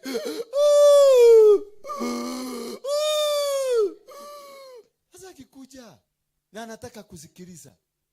Na malaika wanakujaga na coded missions. Coded. Na masikio yao ni coded. Atasikia sauti ni gani imetoka hiyo. Aigwa ni sauti yake.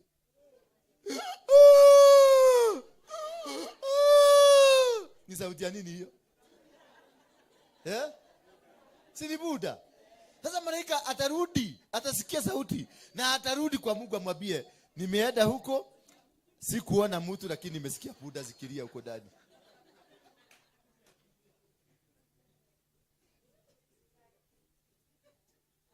Kuna mwingine alikuwa naiba yetu hapo Gongo, alikuwa sasa niambie, let's be frank. Malaika ashokia ripoti iliko. Amepata kuku na hiyo kuku ni kama ilikuwa inataka kuchinjwa.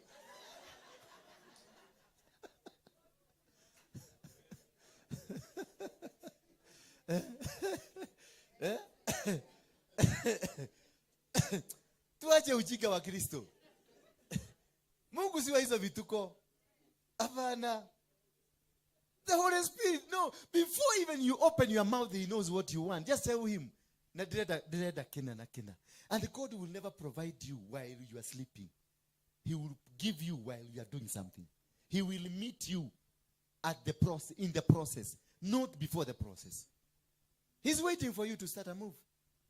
The church could not find me in my house. The church, when I started the move of opening the church, that is when God came. And a little bit, alikaka, kunichukulia kama niko serious. Bwana Yesu asifiwe sana. Watu hawana shamba. Muhede huko hana shamba. Mwindi hana shamba. Lakini anadhani economy ya Kenya. Nawe Mkikuyu unataka mashamba ya eka 10, eka 20. Na hata hujui kulima kitunguu ikatoka. Umekaukiwa na shamba imekaukiwa. Muhidi anakaa hapa Gara na Parkland. Lakini ndio mwenye maida sirisi zote. Na nyinyi ndio shamba. Alitumia ile jini akakugeuza ukakuwa shamba yake. You are all slaves under the operations of majini. Bwana Yesu asifiwe sana. We must be able to come out of this. And by coming out of this, ni kuacha ujinga. Because God does not. Alidoigereka yadoire. Ni amechukia nini na nini?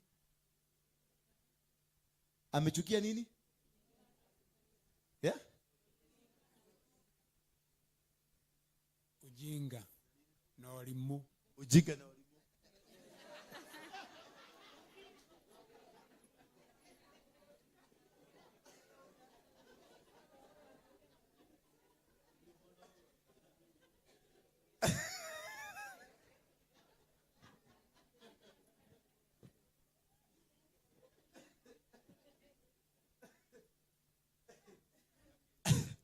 Gayadoire, kelimo na kigota.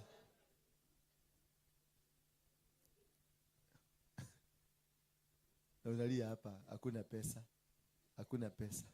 Yule anajua kuapply principles ya dini zao, pesa inamkuta kwa nyumba. Na wewe uko na power, it is in your tongue. The power is in your tongue to command these people. Yet you got the power to command this mountain, itoke na inatoka. Can you command poverty to get out of your life? Can you command laziness to get out of your life? Can you command everything? You don't just do. You command. He commanded. Ezekiel commanded bones to come together and they came together. Just bones. You command. They are dry. The bones were dry. They didn't have meat. They didn't have ears. But they were commanded and they came together.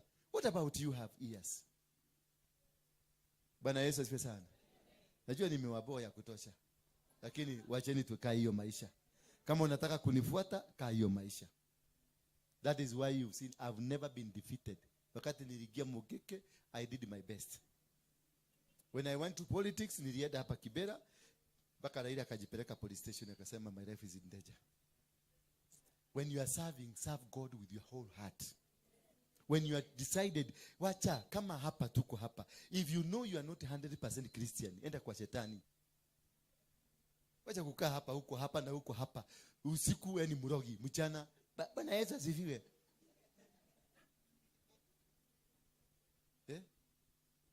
Mchana hapa umebeba Biblia karibu 3, hata kiade nini moja imeenda hivi. Mpaka spinal cord imegonyoka na huko zani venye umebeba Bible mingi. Na wira murai. Mimi siwahi kuja kunitolea hiyo wira. Peleka kwako. Bwana asifiwe. Mimi nimeokoka, tangu kuelegana, tangu nini. Toa. Na umetoka hapo kusegenya mama mwingine, unakuja kunipatia wila mrefu. Peleka kwako. Jitolee ushuhuda ni yako na wewe na Mungu. Mkatazi mtitoleane, muende ni mtoleane. Lakini for me no, don't bring it. Don't bring it. What for? Sasa nikikwambia tangu jana, nimebarikiwa, nimezuri, amenibariki. Na saa hiyo hiyo nimetoka kukoni mtu. Utajua? So, mwambie mwenzako tuache unafiki. Mwambie tu mwenzako acha unafiki. We must stop all these things. We must stop nonsense in the church. We must clear and clean the church. Bwana Yesu asifiwe sana. A person is a prophet of God, but he cannot sit down with Waruinge because Waruinge ni mtu wa Mogeke.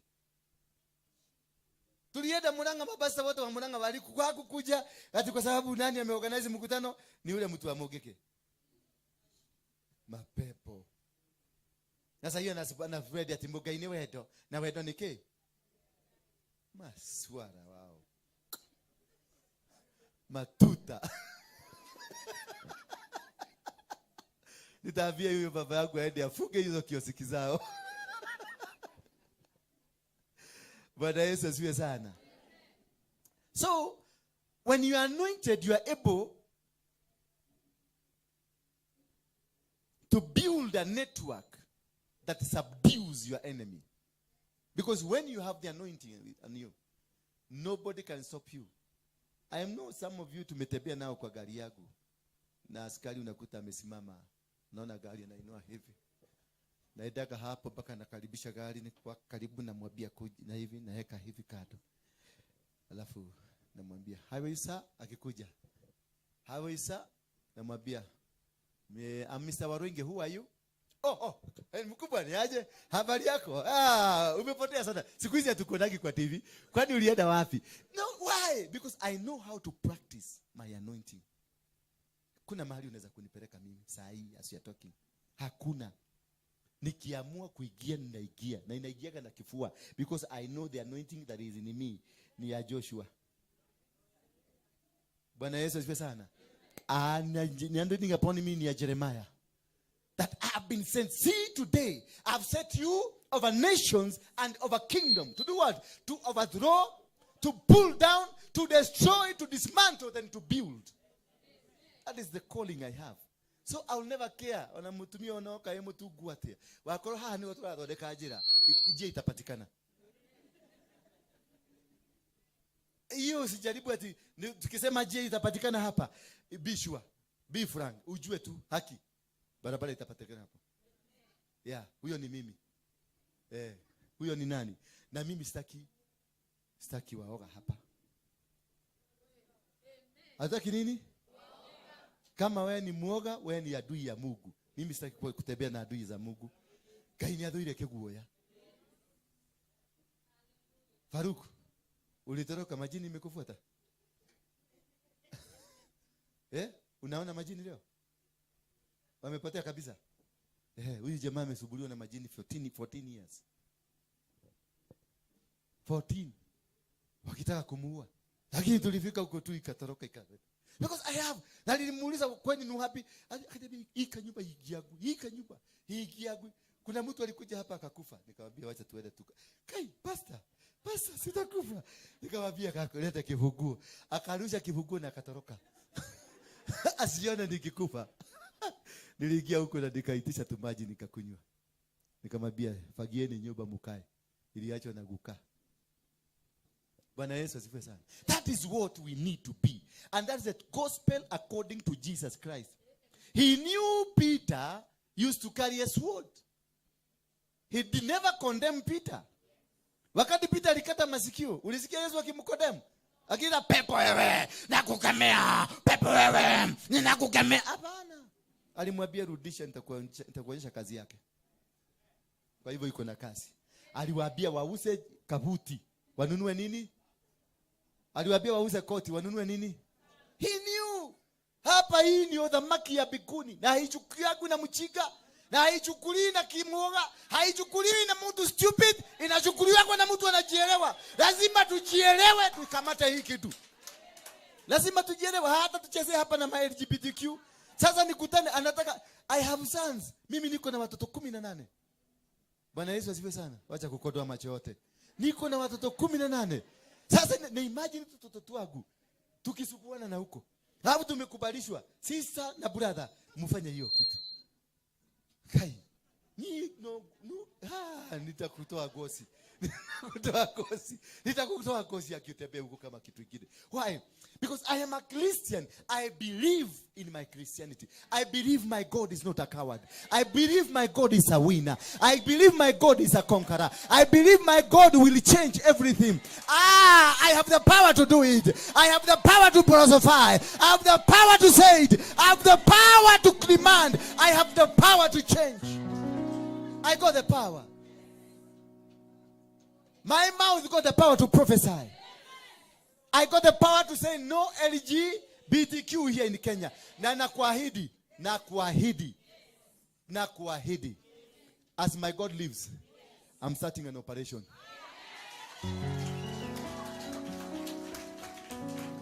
I'm starting what? An operation. Hakuna usagaji Kenya. Sema X.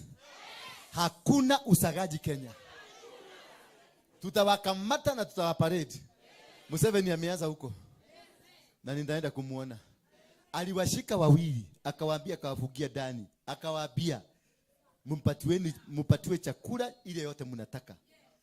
Mkiniletea mtoto nitawaachilia. Yes, that is what's supposed to be done. No coward is this nation. Waonga wakwende watoke hapa kwende kabisa. We must say no and protect the name of Jesus Christ. We must say no and protect our God. We must say no and dignify the standard of God. The kind of God we are talking about must be a higher God, a superior God, a powerful God. Sisi si watoto wa maraya. Hapana. Hiyo tutishe na jia hagai. Tuishe na jia Abraham na Sara.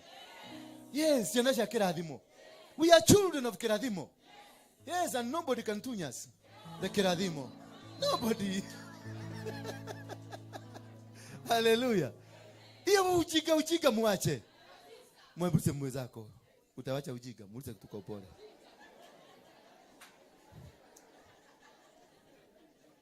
Ebu mwambie na Kikuyu ama na lugha yako, taimaginie. Ngoja. Ebu mwambie taimaginie. Mwambie taimaginie. Taimagini kahoni karaga kukega.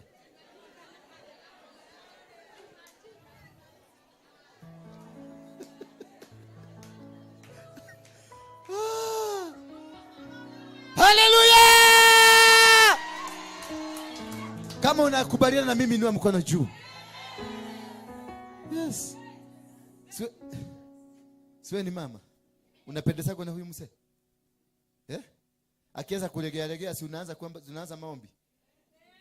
Si ndio?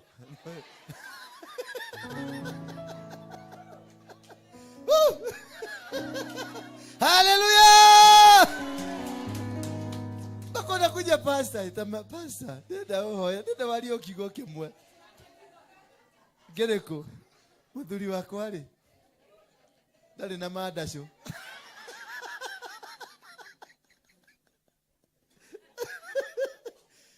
It is a cause of a threat.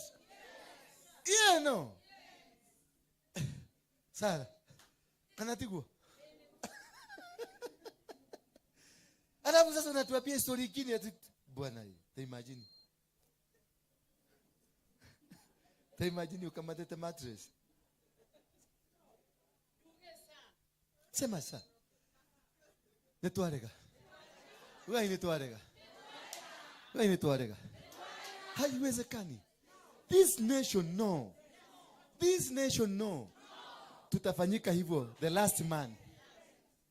Watatufanya hivyo kama tukiwa maiti. But in Kenya it will never be done. We declare and decree. Simama juu to declare and decree. Let us make a conversion that the Kenya man and the man will never sleep to bed.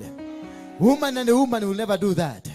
In the mighty name of Jesus Christ, I declare and decree the anointing upon my life that we are going to make it. We are going to succeed. Men are going to marry women. Men are going to marry women. My son is going to marry a woman. My daughter is going to marry a man. My katayarabasete.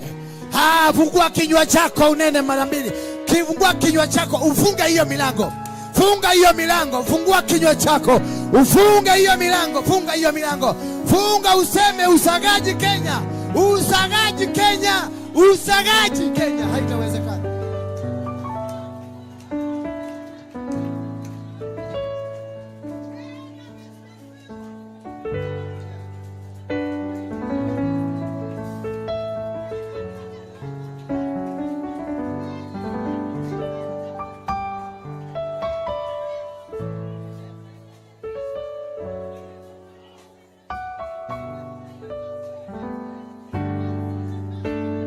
Rekatayara masetevere. Riakatayara masatayara nama. Open your lips, open your lips. Open your lips. Bind that spirit. Bind that spirit violently. Bind that spirit violently. Ingoe, uproot it. Ingoe. Ingoe. Watoto wetu mashuleni. Watoto wetu, pray for your children in school.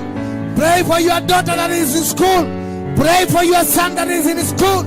Pray, pray, pray, pray. Fungua kinywa chako na sauti kubwa. Fungua kinywa chako na sauti kubwa. Funga, bind every demon.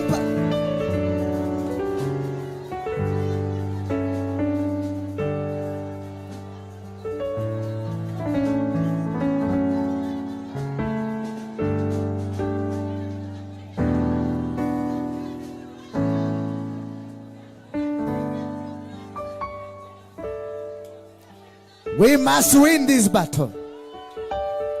Inua mikono yako juu miwili. Inua mikono yako juu miwili. Sema, I prophesy. LGBTQ out from Kenya. Out from Africa. Out from Europe. Out from Asia. Out from America. The world belongs to God. I prophesy. I prophesy. I prophesy. No one world order. We believe in God, the God of heaven. The God of heaven. The God of heaven. Open your lips and thank God. Open your lips, thank God. Mwambie asante sana. Mwambie, thank you for hearing my prophetic word. I declare and decree. I declare and decree. Make decrees, make decrees, make decrees. Make declaration, they make declaration. Cover your children. Cover your sons and daughters. Cover your brothers. Cover your sisters. Cover them in the blood of Jesus Christ. Cover them with the blood of Jesus Christ. Cover them with the blood of Jesus Christ. Cover them in the blood of Jesus Christ. Cover them, cover them, cover them, cover them, cover them. By the blood of Jesus they are covered. By the blood of Jesus they are covered. Watu wanafunguliwa sasa. Kenya inafunguliwa. Kenya inafunguliwa. Kenya inafunguliwa. Kenya inafunguliwa. Kenya for Jesus. Kenya for Jesus. Kenya for Jesus. Kenya for Jesus. Kenya for Jesus. Kenya for Jesus.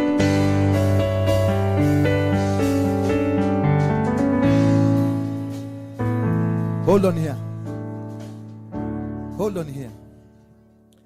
These people, they have been allowed to register this organization. For those who understand, there's something they call memorandum of understanding. Not understanding. Memorandum of articles.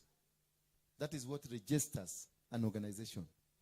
And the memorandum of articles writes, this is what we'll be doing. Articles of association. They say this is what we are going to be doing. Kwa hiyo constitution wanasema sisi mimi nitakuwa tukisaga watu. And it will be registered under the Registration Act, an NGO Act, non-governmental, that is not controlled by the government of Kenya. It is sponsored by World Bank, sponsored by IMF, sponsored by multinational bodies. So the Kenyan government will not have power over it. Will not have power to regulate it. But my question, the biggest question here, we have registered it, and it's something in the Constitution. A man sleeping with a man, it is illegal in the Constitution. But now the judges have said this to be registered. Yes, it's okay. The people in Pokot who are bandits, if they sat down today and they form banditry organization, will they be registered? Is it not their human right? Is it not their human right? It is a human right. I'm a robber. Robbery is a human right because I feel, it is my feeling. Yes, I'll go for registration because I'm feeling like I want to rob you. Na nikiulizwa because wale wanasema nini? Wanasema ni yani iko ni hormones. What if also niko na hormones za kuiba? No, let us argue loudly. What if I niko na hormones za kuiba? Will I be allowed to register a robbery party? Pray against these charges. Fungua kinywa chako. We condemn them. We bind them. In the mighty name of Jesus Christ. We bind them. Every decision they made, we nullify it. Every decision they made, we nullify in the mighty name of Jesus Christ. We nullify it in the spirit. We nullify it. Nullify their judgment. Nullify the judgment in the spiritual realm. Nullify the judgment. Nullify the judgment.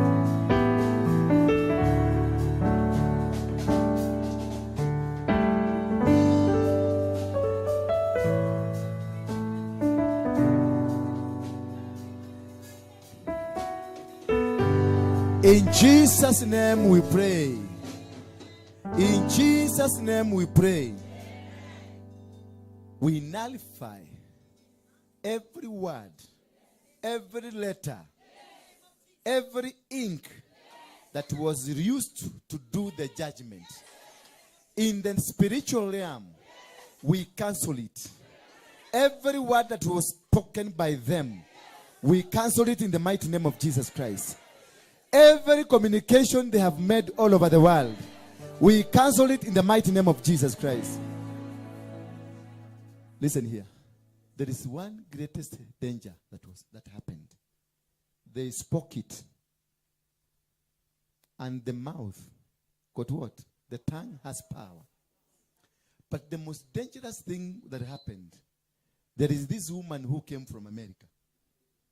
And as she was alighting from the airplane, Mungu akatuambia huyu mtu amekuja kufanya nini? Bwana Yesu asifiwe sana. But the most dangerous part of it, Kenya was given 65 billion. That was a sacrifice to ferment the declaration. Hallelujah. That was a sacrifice. That's why I'm telling Christian, you are stupid. Things are happening. Nyinyi mnasema tunaenda hallelujah. Open your lips and cancel that sacrifice. You got the power to cancel it. Nullify it. Cancel that sacrifice. Cancel that sacrifice. Cancel that sacrifice. Ikatae katika jina la Yesu Kristo. Ikatae katika jina la Yesu Kristo. Hatutaki misaada ya shetani. Waambie hatutaki misaada ya shetani. We belong to a God who is super.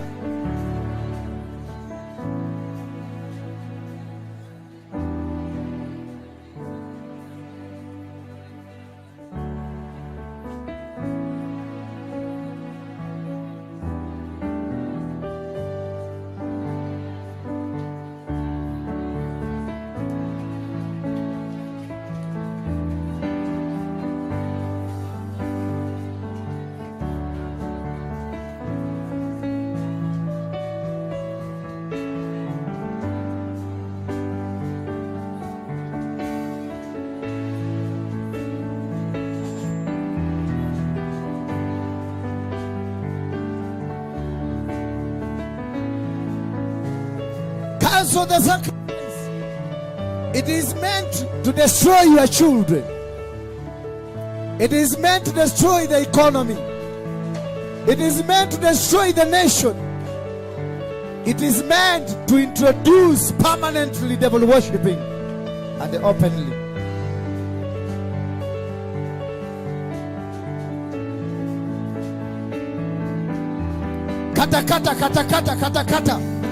Kata your connection. Kata your link. Kata your mzigo. Kata. Destroy it in the mighty name of Jesus Christ. Destroy it in the mighty name of Jesus Christ. Destroy it in the mighty name of Jesus Christ. Disassociate Kenya. Tenganisha Kenya na hiyo sacrifice. Tenganisha Kenya na hiyo sacrifice. Tenganisha Kenya. Tenganisha Kenya. Tenganisha Kenya. Tenganisha Kenya.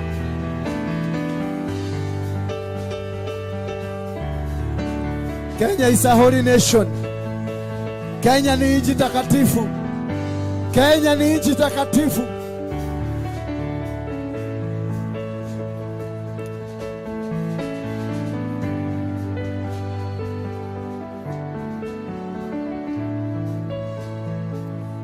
In Jesus' name we pray. Semeni amen. And so it shall be. Tumeandika kwenye huko. Biguni imeandikika. Na ushika sacrifice yako. Tuwekelee ivuje ile. Kila kitu kama either ni sadaka ama uite sacrifice. We are doing inaitangwa sacrificial move. It's a prophetic sacrifice. We nullify everything that they said. Whatever you have, you must. Kama huko kwa hii nyumba, na kaangalia mwenzako uone kama ako na kitu. Umwangalie tu na kajicho ka upade. Kama hana umupatie. Upatie tu. Mupatie na umpatie roho safi, umpatie kabisa kabisa. Mwangalie tu kana kajicho ka upade hivi. Look at your neighbor uone kama ako nayo. This is a sacrifice. Is this not an offering? It is not an offering. It is a sacrifice. So, mu lift up the sacrifices. Muziinue. Kama ulikuwa unataka kutoa offering ya 100 na ulikuwa na shilingi 5,000, weka hiyo 5,000 hapo ndani. Ikuwe sacrifice for the nation. This thing you are seeing here will make an impact to the entire Africa. One day, they will give a reference to what we are doing here. So inua madhabahu yako. Inua madhabahu. Shika, kila mtu ashike. Kila mtu ashike. Uko nayo? Mzee uko na kitu? Ngapi? Shika hii. Uko na shika na. Wacha kukunja hivyo. Kutabrukia noti hiyo. Acha nikuongezee nyingine. Hivyo. Shika hivyo mzuri kama mzee. Hapa usilete noti kama imekuja kujwa hivi. Ikuje straight venye ilitoka kwa muidi. Ikuje ama venye ilitoka kwa banki. Mungu ndiye alikupatia yako ka 50. Don't be ashamed of what God has given you. Be proud of what God has given you. We are not here, we are not looking for money. Pesa tunajua kule tunazitafutaka huko nje. Gile konyita mushika ikikigera pesa feki na nikutusta. We want to surrender to God. Our sacrifices are for surrendering to God. Hallelujah. It is not for enriching people. Ni kusarenda. Harakisha. Kila mtu ako nayo? Yes. Yule mama ako na macho ine ule. Ana. Wewe nayo? Kuna bahasha? Good. Sasa inua juu bahasha yako. Onyesha Mungu, inua tu, hii ni sadaka ya kuteketezwa. Ya kukataana na ushoga. Kukataana na usagaji. Kukataana na uabudu wa shetani. Kukataana na mambo yote shetani ametuletea katika Kenya. Ifungue, inenea hiyo bahasha yako. Inenea tu, iambie sasa, wewe nimekutuma. Wewe nimekutuma. Bring the basket. Ambia wewe nimekutuma. Itume ivunje madhabahu ya shetani. Ivunje madhabahu ya shetani. Weka kwa bahasha. Leta hiyo bahasha moja hapo. Kaka mtu kanapenda kutuchezeaga haki. Bahasha hapo. Leta tu. Kuna sadaka already.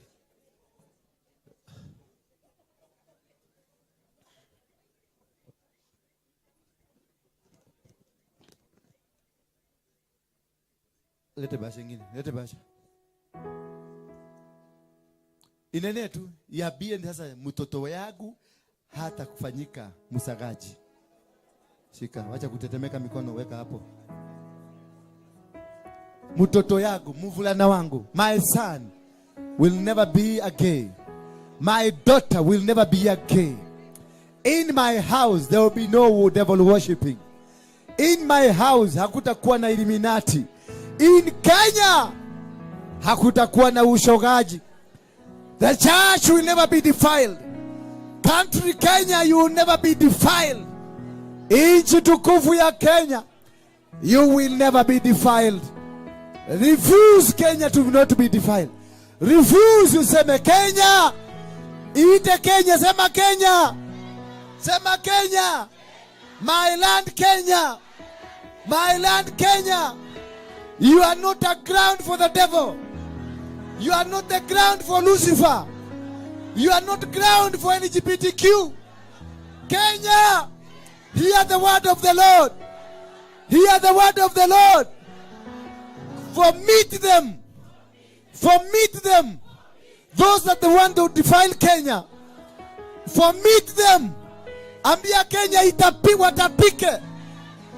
Tapika wao. Tapika wao. Tapika wao. Wanaotaka Kenya ilaaniwe. Sema kutoka leo, yoyote atakayechangia kwa njia yoyote ile Kenya ilaaniwe, Kenya imutapike. Kenya imutapike.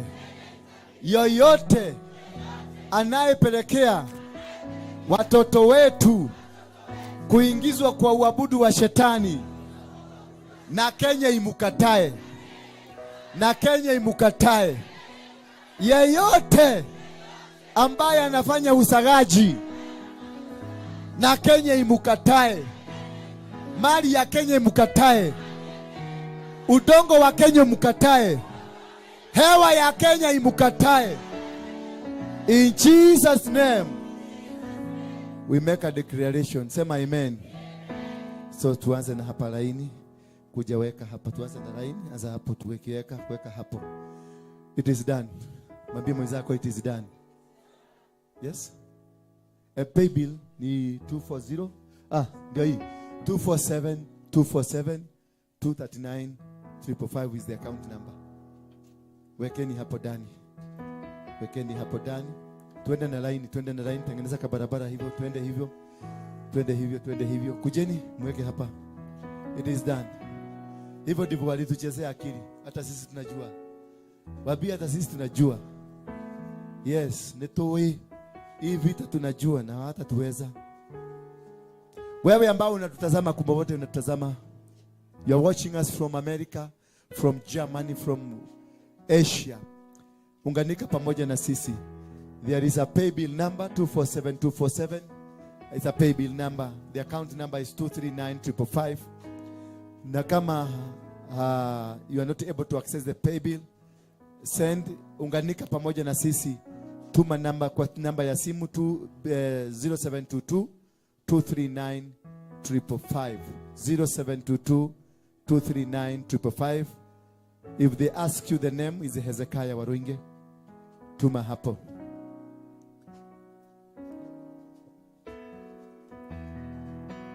Leteni hapa muweke. Oh yes. Somebody, mulienda wapi? Ama mnataka kufundishwa? Do a worship song as they give. Quickly.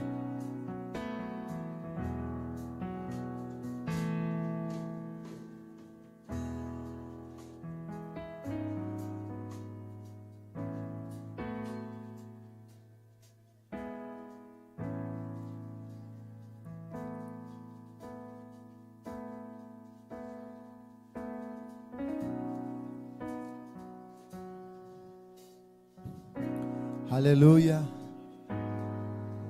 Check.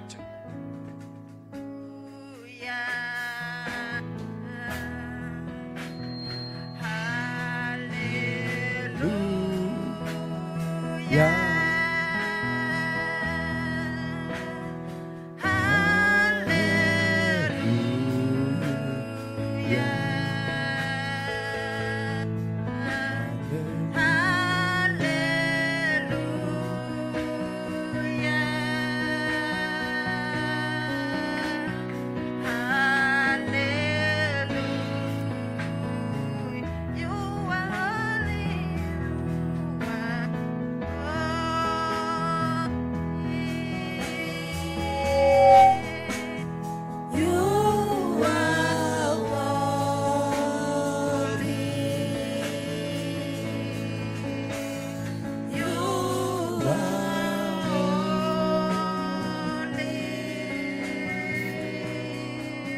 For those who are sending through, send wave. I'm told the 0722 it is not yielding, ni madhabahu. Kuna namba ingine utatumia +254 112 +254 112 935 035 +254 112 935 035. Name is the same, Hezekiah. I'm told I can see also media team. Put that number +254 112 935 035. Thank you.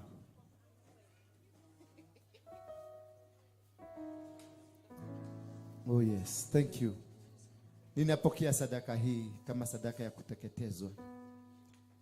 Na tunaamrisha pepo lolote lililotumwa la usherati, the spirit of immorality that was sent to the church, sent to families, sent to our children in schools, we nullify you. We destroy you. We uproot you. We overthrow you in Jesus' name. Everything now has been nullified. Now nataka prophetically, we have now overthrown. We have pulled down. We have destroyed. Now we are planting. Hallelujah. When you break an altar, you must raise an altar. Make decrees now on the Kenya you want. Bwana Yesu asifiwe sana. We must build our own Kenya spiritually. The country that we want. We must make decrees and declaration. This is the country I want. Open your lips now and tell God, this is the country I want. I want Kenya that is free from gay. I want Kenya that is free from lesbian. I want Kenya that is rich. I want Kenya that there is no beggars. I want Kenya that is free from diseases. I want a successful Kenya. I want Kenya that has leaders that fear the Lord. I want Kenya that has churches that respect God. I want Kenya that is super. Declare, make declaration. Tangaza ile Kenya unataka. Umba Kenya. Umba ile Kenya unataka. Itengeneze. Tengeneza. Build your own Kenya. Build a kind of a nation you want. Build a kind of schools. Hata mashule ile tunataka ikue. Tengeneza ile mashule. Mashule ambayo haina usherati. Mashule ambayo watoto wetu hawafundishwi usherati.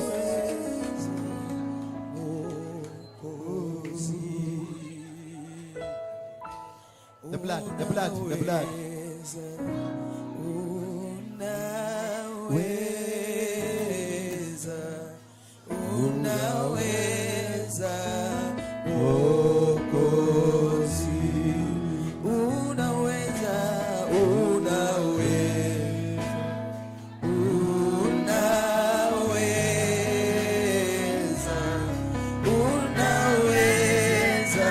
Unaweza. Mwambie unaweza.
Unastahili Baba.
unastahili kuabudiwa.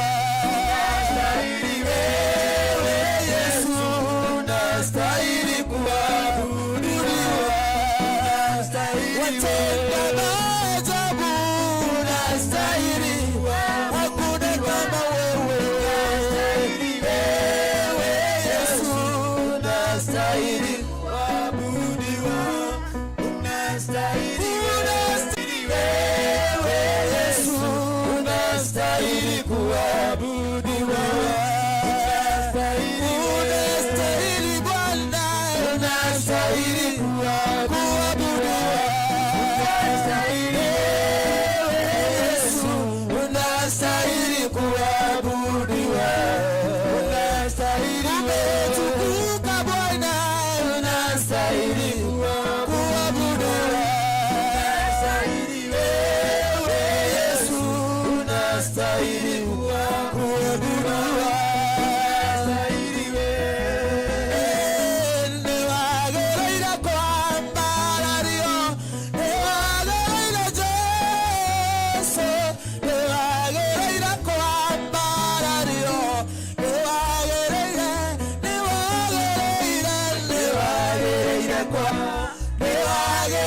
Jesu, niwagereire kwambarario. Watire gaitawe, niwagereire kwambarario, niwagereire Jesu, niwagereire kwambarario.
Kwamba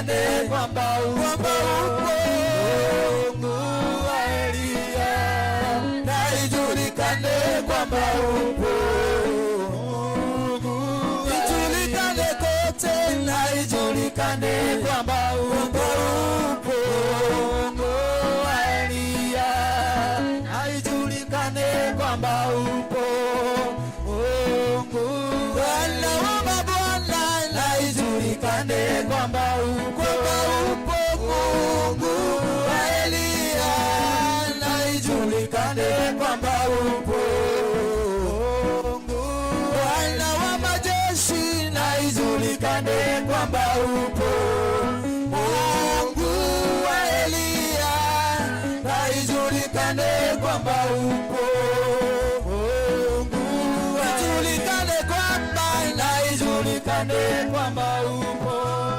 Mungu wa Elia, na ijulikane kwamba upo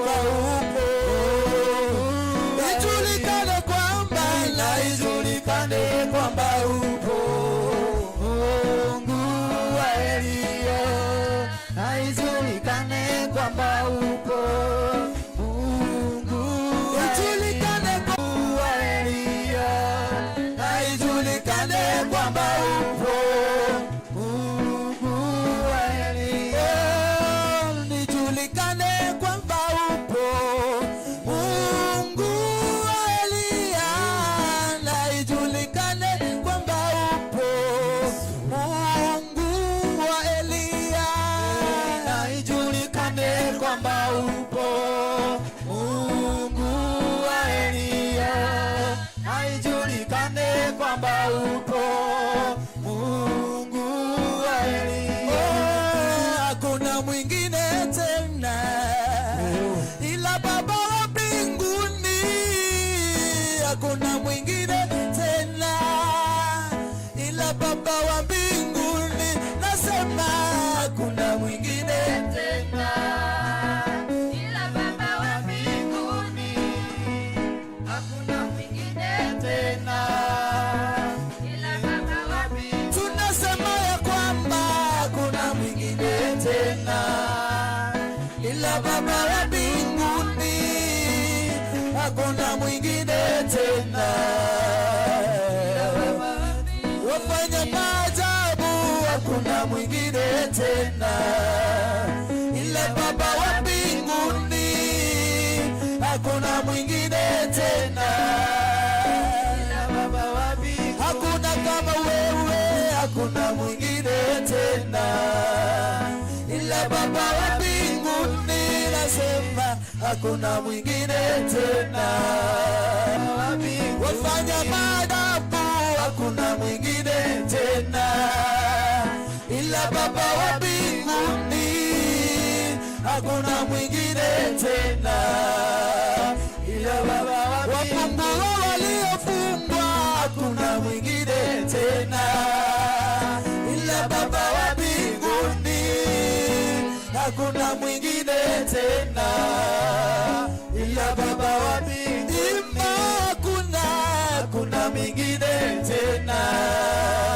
ila Baba wa mbinguni, hakuna mwingine tena ila Baba wa mbinguni, nasema hakuna mwingine tena ila Baba wa mbinguni, hakuna mwingine tena ila Baba wa mbinguni.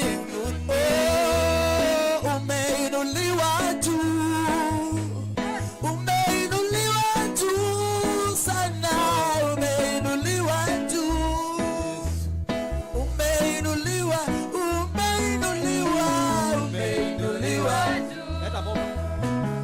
Umeinuliwa juu sana, umeinuliwa juu.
umeinuliwa juu. Nishike mkono Bwana, hatuwezi bila wewe.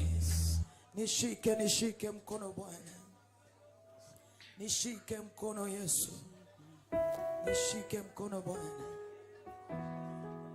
Haleluya, nishike mkono Yesu, siwezi bila wewe Bwana. Naomba kutembea na wewe, naomba kutanguliwa na wewe kwa kila jambo na kwa kila hali. Nishike mkono Yesu. Haleluya, nishike mkono Bwana, nishike mkono, nishike mkono Bwana, nishike mkono, nishike mkono Bwana, nishike mkono, nishike mkono Bwana, nishike. Oh, twende na wewe Bwana, twende na wewe. Oh, twende na wewe Bwana, twende. Oh, nishike mkono Bwana Yesu, nishike mkono. Oh, nishike mkono Bwana, nishike mkono. Baba, twende na wewe Bwana Yesu, twende na wewe. Oh, twende na wewe Bwana, twende. Oh, siwezi bila wewe, siwezi bila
wekaga magegania uyorete hinya nane kiongo yako eyoira gikano nekumenya denawe emodo igoro ya maodo modo wekaga magegania uyorete hinya nane kiongo yako eyoira gikano nekumenya denawe emodo tuborare mwanawa topendo erera oshiagora yako oshigia otire tigora jaragerio kazera gatere mone meke kaga negunyo tuborare mwanawa topendo erera oshiagora yako oshigia otire tigora jaragerio kazera gatere mone meke kaga negunyo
Nane kiangoro yakwa,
kenene udore tumashegera akero ibire nadayo ire wakune morehe mundo atiere yo kunyogo mundo adire koigea akabatana roro naga ikoro kaiderero igageo naidoero utare udoke moria keoria idetiwa mwadhani watumire gora yako ege moyoko warutire negwa ukwe niturire na dayo adeke tote bire okedekane moye ibetiwe gai ibetiwe Jesu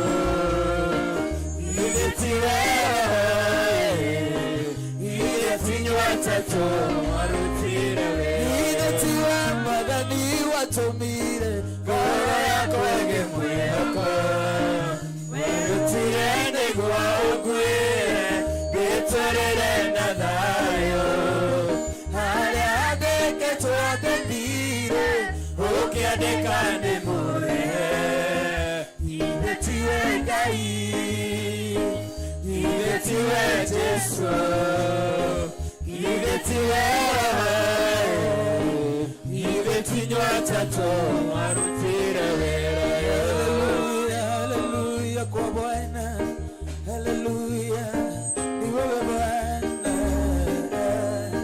unastahili kuabudiwa wewe ni Mungu hakuna Mungu kama wewe haleluya haleluya haleluya Yesu haleluya Bwana asante ni kwa sababu unafungua wote ambao wamefungwa jina lako litukuzwe haleluya wewe Mungu hakuna Mungu kama wewe wakuabudiwa ni wewe wakupewa sifa na utukufu ni wewe Yesu haleluya pokea sifa Yesu pokea utukufu Bwana haleluya haleluya haleluya pokea sifa na utukufu Bwana haleluya haleluya damu yako Yesu inanena mema damu ya Yesu inanena mema damu ya Yesu inanena mema damu ya Yesu inanena mema haleluya haleluya haleluya Mungu ni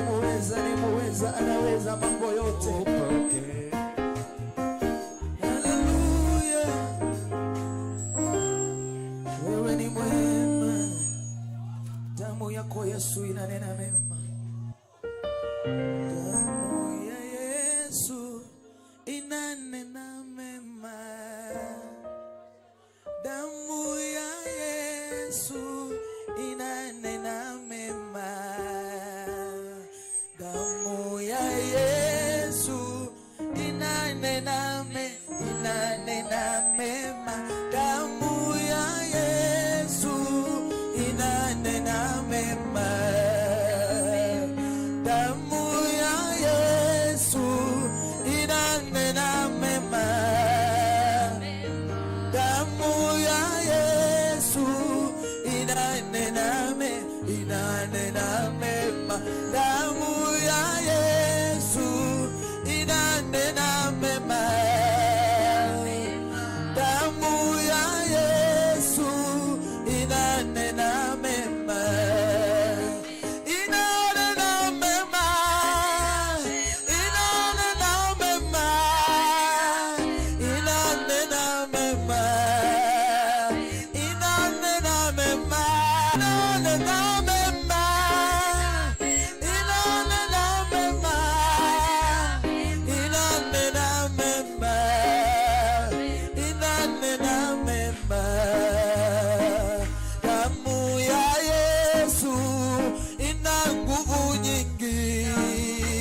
inanena mema, inanena mema, inanena mema, inanena mema,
yasamehe dhambi, damu ya Yesu yasamehe dhambi, yasamehe dhambi, damu ya Yesu yasamehe dhambi, yasamehe dhambi, damu ya Yesu yasamehe dhambi, yasamehe dhambi, yasamehe dhambi, yasamehe dhambi,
yasamehe Kuna nguvu katika damu ya Yesu. Haleluya, haleluya. Damu ya Yesu inaweza mambo yote. Haleluya, damu ya Yesu, damu ya Yesu, damu ya Yesu inaweza mambo yote. There is power, power, wonder working power in the blood of the Lord Jesus. There is power, power, wonder working power in the precious blood of the Lord. Oh, there is power.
ajabu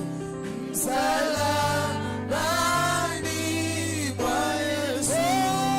Ima uwezo, uwezo, uwezo ajabu ndani, haleluya, mwa Yesu asifiwe.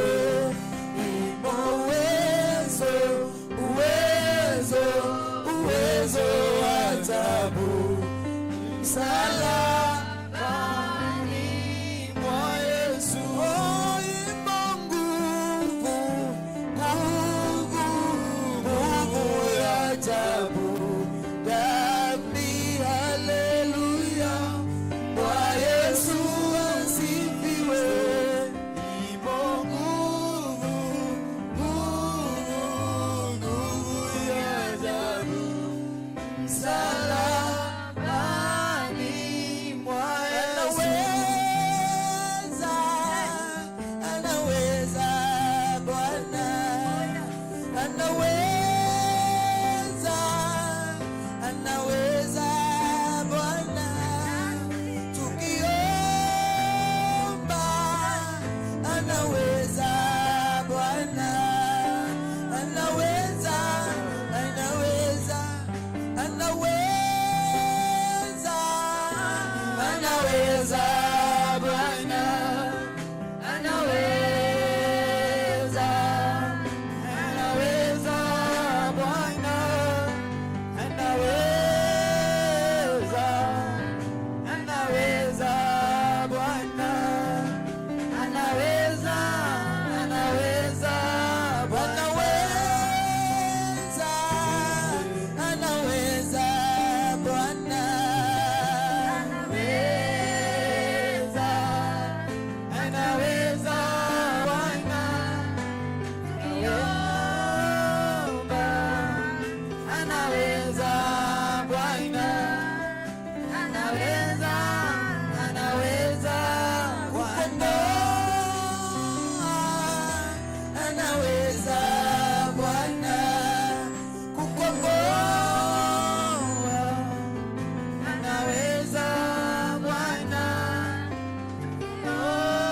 anaweza, anaweza Bwana, anaweza, anaweza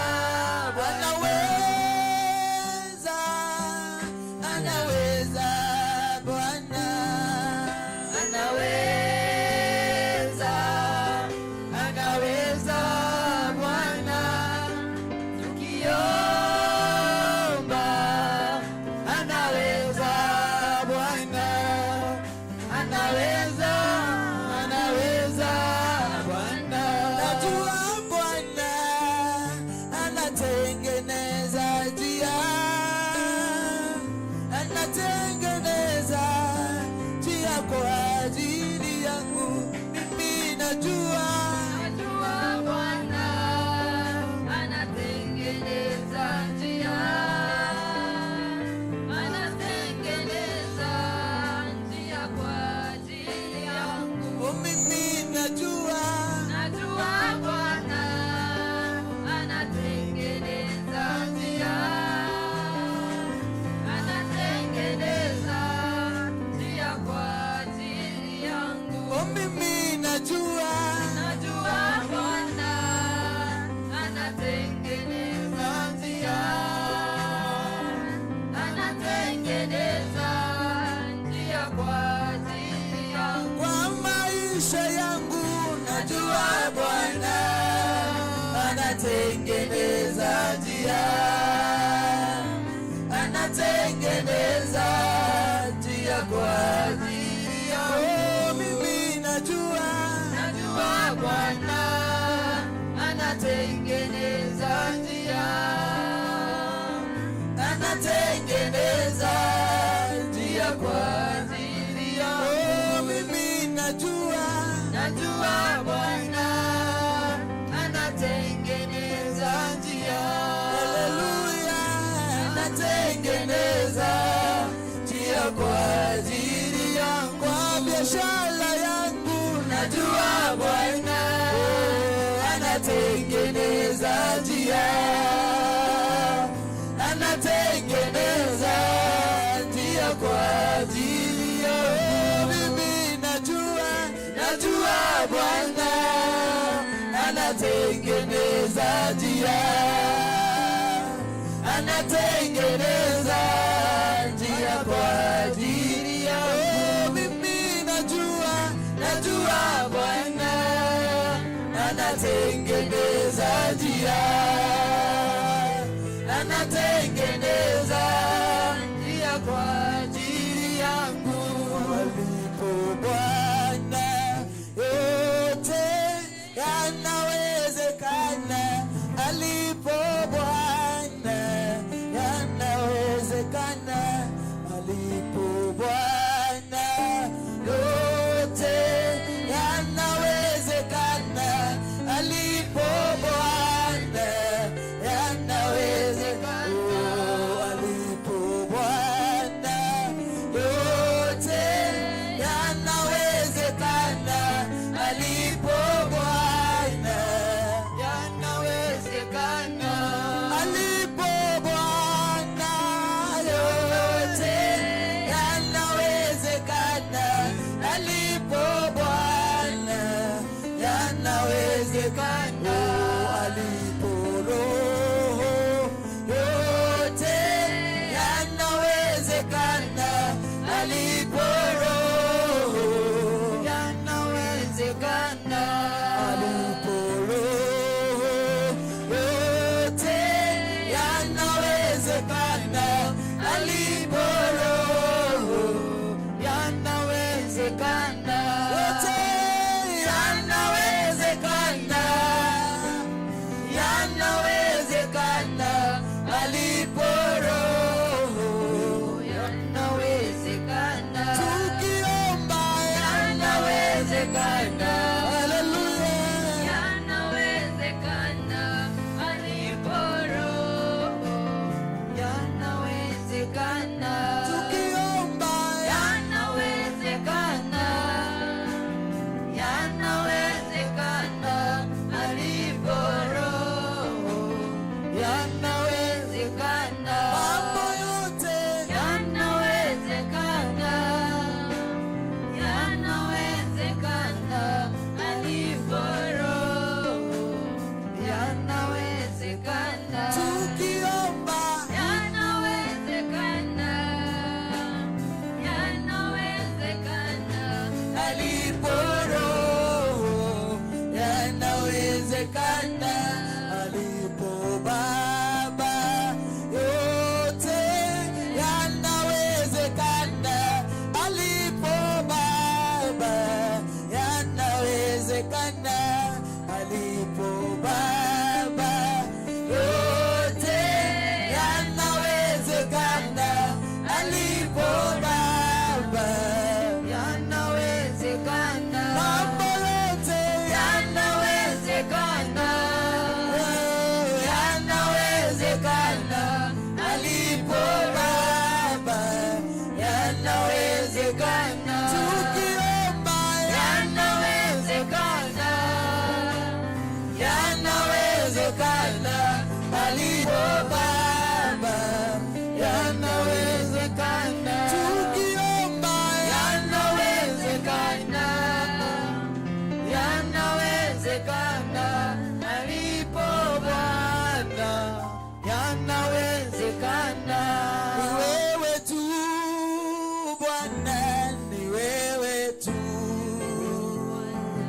ni wewe tu Bwana, ni wewe tu, ni wewe tu, ni wewe tu Bwana, ni wewe tu Bwana, ni wewe tu Bwana, ni wewe tu Bwana, ni wewe tu Bwana, ni wewe tu Bwana, ni wewe tu Bwana, ni wewe tu, unatenda mema, ni wewe tu Bwana, ni wewe tu Bwana, ni wewe tu Bwana, ni wewe mwanzo tena mwisho, ni wewe tu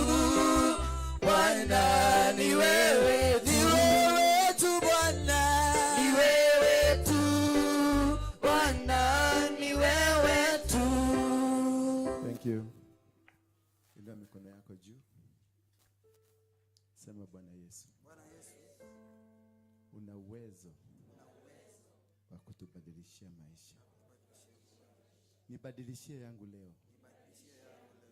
Ninajua una uwezo. Na ninaamini uwezo wako utafanya. Wewe, niangalie. Peleka sarakasi huko. Peleka sarakasi zako huko nyuma. Peleka sarakasi zako huko nyuma. Peleka huko nyuma.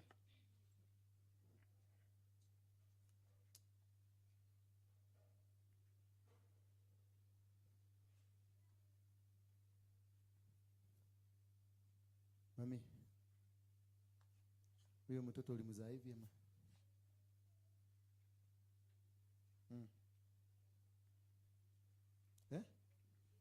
Za kuzaliwa. Simama. Wakampeleka wapi?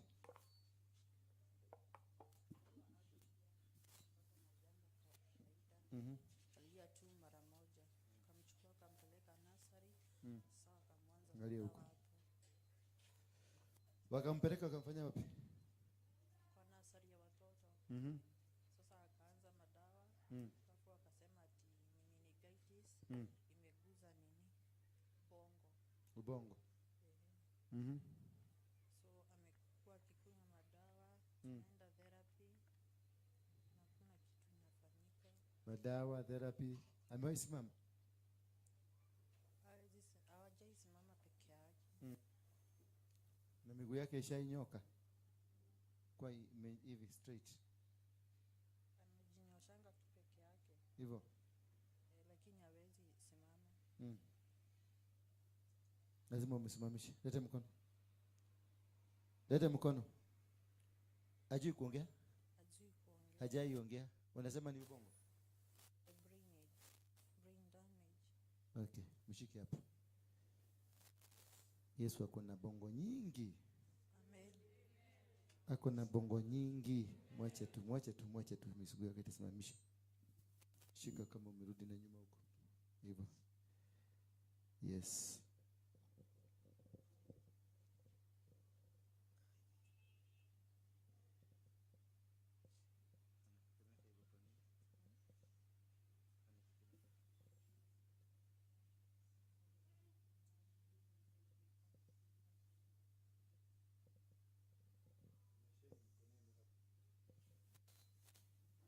Baba, katika jina la Yesu Kristo, wewe ndio uliumba binadamu na ukaweka ubongo ndani ya binadamu na ukaweka mwili na viungo vyote vikawa katika mwili.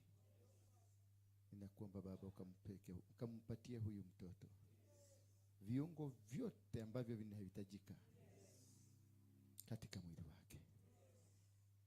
Yes.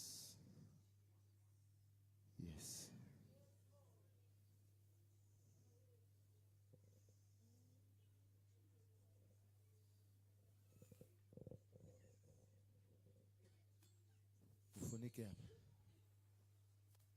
Afanyiwe operation. Atapona. Where's your mother?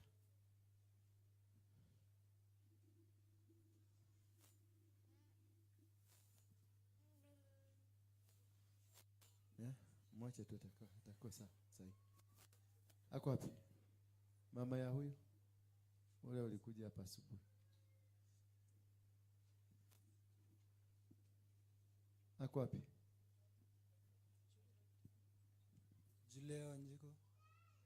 Julia Wajiko. Ako wapi? Habari yako? Shida ni nini? Chukua, mshikie. Nilikuwa tunataka kujua fate yetu. Fate yenu ya nini sasa? Ya family. Imefanya nini? Kuna kijana alipotea. Alafu hatujakuwa tukisucceed. Huyu amesoma na hajapata kazi. Baba yao wako wapi? Aliaga. Huyo baba ya huyo ndio baba wa huyo. Aliaga kwa nini? Ya accident, magonjwa? Aligonjeka. Aligonjeka. Wewe mnaishi kule uliolewa ama unaishi kwingine? Naishi kwingine. Kwa nini? Nini ilifanyika? Ni hali tu ya kutafuta riziki. Kwani huko uliolewa hakuna riziki? Hatukuweza kukaa. Mlifukuzwa? Hapakuwa panakaika, hatukufukuzwa na mtu. Ni nani alikuwa na uchawi kwa hiyo boma ulikuwa? Mama mgani alikuwa na mchawi? Mlikuwa mnang'ang'ana na yeye? My mother-in-law. Your mother-in-law. Ndio alikuwa na kuonea. Yeye alikuwa anatusumbua pale kwa boma. Kwa sababu hata hakuna mtu anaishi pale. So, na unataka kujua fate ingine gani kuliko hiyo? Ni hiyo tu. It is your mother-in-law. Ndiye ameharibu huyu, ndiye amekuharibu, ndio hata huyo mtoto mwingine ako Mombasa. Ako Mombasa na anateseka. Mara ni chokora, mara ako ndani ameshikwa. Yuko Mombasa. Ukienda ile barabara ya Mama Ngina, unajua Mombasa? Mama Ngina drive. Enda utege hapo. Utamuona na kigunia.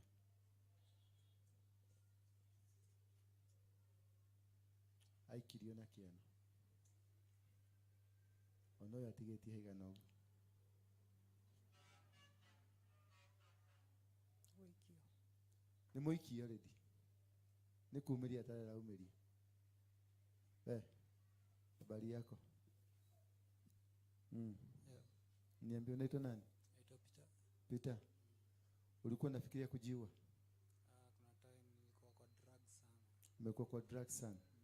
Na juzi tu ulikuwa unataka kutoka uende. Juzi ni that meditation. Meditation. About life na vitu kama hivyo. About life. Kwa nini last week ulikuwa unataka kuenda? Ulikuwa na plani kwenda wapi? Unajua those drugs. Sasa venye nilikuwa naongea na my mentor. Alikuwa ananiambia sasa zimetoka kwa mwili kabisa. So kuna venye bado there's spiritism na stuff kama hiyo. Najua hazijatoka mwili. Lakini last week ulikuwa unataka kwenda. Ulikuwa na feel tu kwenda. Kutafuta kazi. Kutafuta kazi. Pikipiki, kufanya kazi ya pikipiki. Wapi? Una pikipiki? Sina. Just to try to kwenda tu hivi uende Mombasa, uende Kisumu, uende mahali popote utafute kazi ya pikipiki. Nini kilikuzuia? Tulipata kazi hapo home. Kuna watu wanajenga. Ukiwa peke yako nani anakuzungumzianga? Unasikia voices za women. Ni women unajua? Na men? Ni sauti ya watu unajua ama ni uelewi? Naongea nazo kutoka kitambo. Ulikuwa naongea aje? Yaani wanasimanga aje? Those days when nilikuwa natumia hizo drugs. Ndio zilinifungukiaga. So unasikia ni mabass, ni masoprano, ama ni maalta? Zote. Zinakwambianga aje? Unapata kwa book nikiangalia zina insight mtu. Kwa book. Ukijaribu kuacha whatever you are doing, tuseme with that second thought. Zinakwambia no, just continue. Nakwambia kumalizia mtu. Pita na hiyo. Kweli? Na umepita na wangapi? Si ati kuua. Si kuua, umepita na wangapi? Dirty minds na vitu kama hivyo. Hiyo dirty mind, hiyo dirty mind. Imepita na wangapi? Elders na vitu kama hivyo. My elders, my family people. Unafanya nini? Disrespect na vitu kama hivyo. Kwa disrespect. What disrespect? Unawa disrespect? Kama time fulani nilikuwa nachora, mimi upenda kuchora nikiwa idol. Unakuta nawaita panya, rats. Weka karibu na mdomo. Nawaita rats. Unawaita rats? Unawachora? Nachora rats. Unachora ango na muita rat. Unakuta nachora vitu weird, nachora triangles, nachora hizi hexagons. Those shapes. Alafu naanza kuzidi note. Na usiku nani anakujanga hapo kwa kitanda hapo? Ni kwa room yako hapo juu? Spirits kazi zimepanda in ranks. Kazi zimeimprove in strength na vitu kama. Zina improve in strength. Alafu So mimi niliachana na drugs hadi sigara nilikuwa navuta sana. Nikaamua tu kuachana nazo kabisa. Lakini bado zinakuja. Kaa saizi hiyo change from that time. Isipokuwa hiyo kupata mind to go and work. Hazijakuwa vitu kubwa. Hazija kusumbua sana. Lakini hapa kwa church nimesikia kadhaa. Umesikia kadhaa? Zilikuwa zinakwambiaje utoke? Si niyo tu ukienda kuimba unasikia nikaa inakunyamazisha. Ukienda kuwaza inakucripple. Inakwambia usifanye hivyo. Nikaa ina adjust. Kuna siku ulikuwa umejoin ka group hivi? Maybe wase wenye tunafanya nao mijengo sometimes. Yeah? Maybe wase wenye tunafanya nao makazi. Hii ka group kama ka secret group hivi. Kalikuwa gani? Si ati secret group. Yaani unajua ukienda kutafuta kazi, kuna wale watu tufanya nao kazi hata wase wa pikipiki venye wanakalisha naga. So maybe unaweza kuna ile unakulanga kiapo hivi, unasema hii ni comrade. Bado sijaingia kwa hiyo.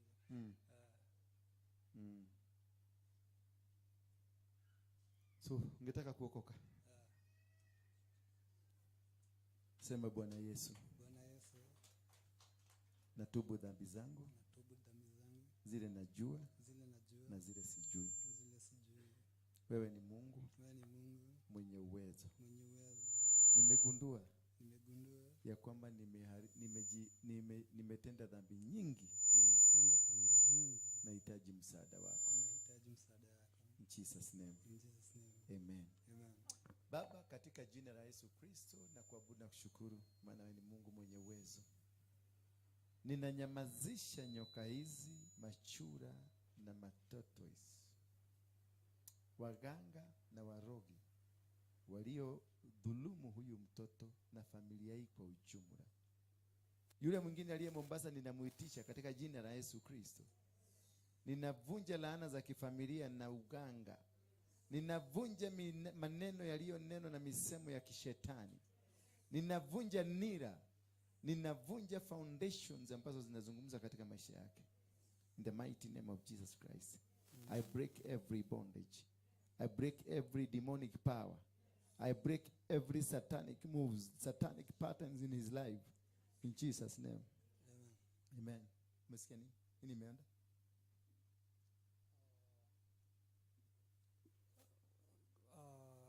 Just a little weakness. A little weakness. Aje? A moment of finding direction. A moment of finding a new direction. Umeipata? Sasa unaona direction mpya? Setting in a direction mpya. Just that weakness. Yeah.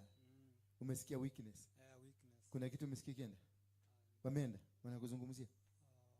Nasikia tu speaker. Just the speaker. Is the speaker? Sasa wasikii tena. Pigeni Yesu makofi. You are here and you are not saved. Hujaokoka. Kuja tu hapa mbele tukuombe. This is your time for redemption. You know you have not been right with God. You've done wrong. Yani maisha yako sio straight forward. Come here very fast. Come here. Jesus ako hapa kuwasaidia. Yesu ako hapa kuwasaidia. Kimbia. Unapoenda kwa msaada, kwa msamaha, unakimbia haraka. Kimbia, mko wengi. You are not only this, mko wengi. Kuja ama nikukujie. Na nikikukujia nitakukuzaba makofi.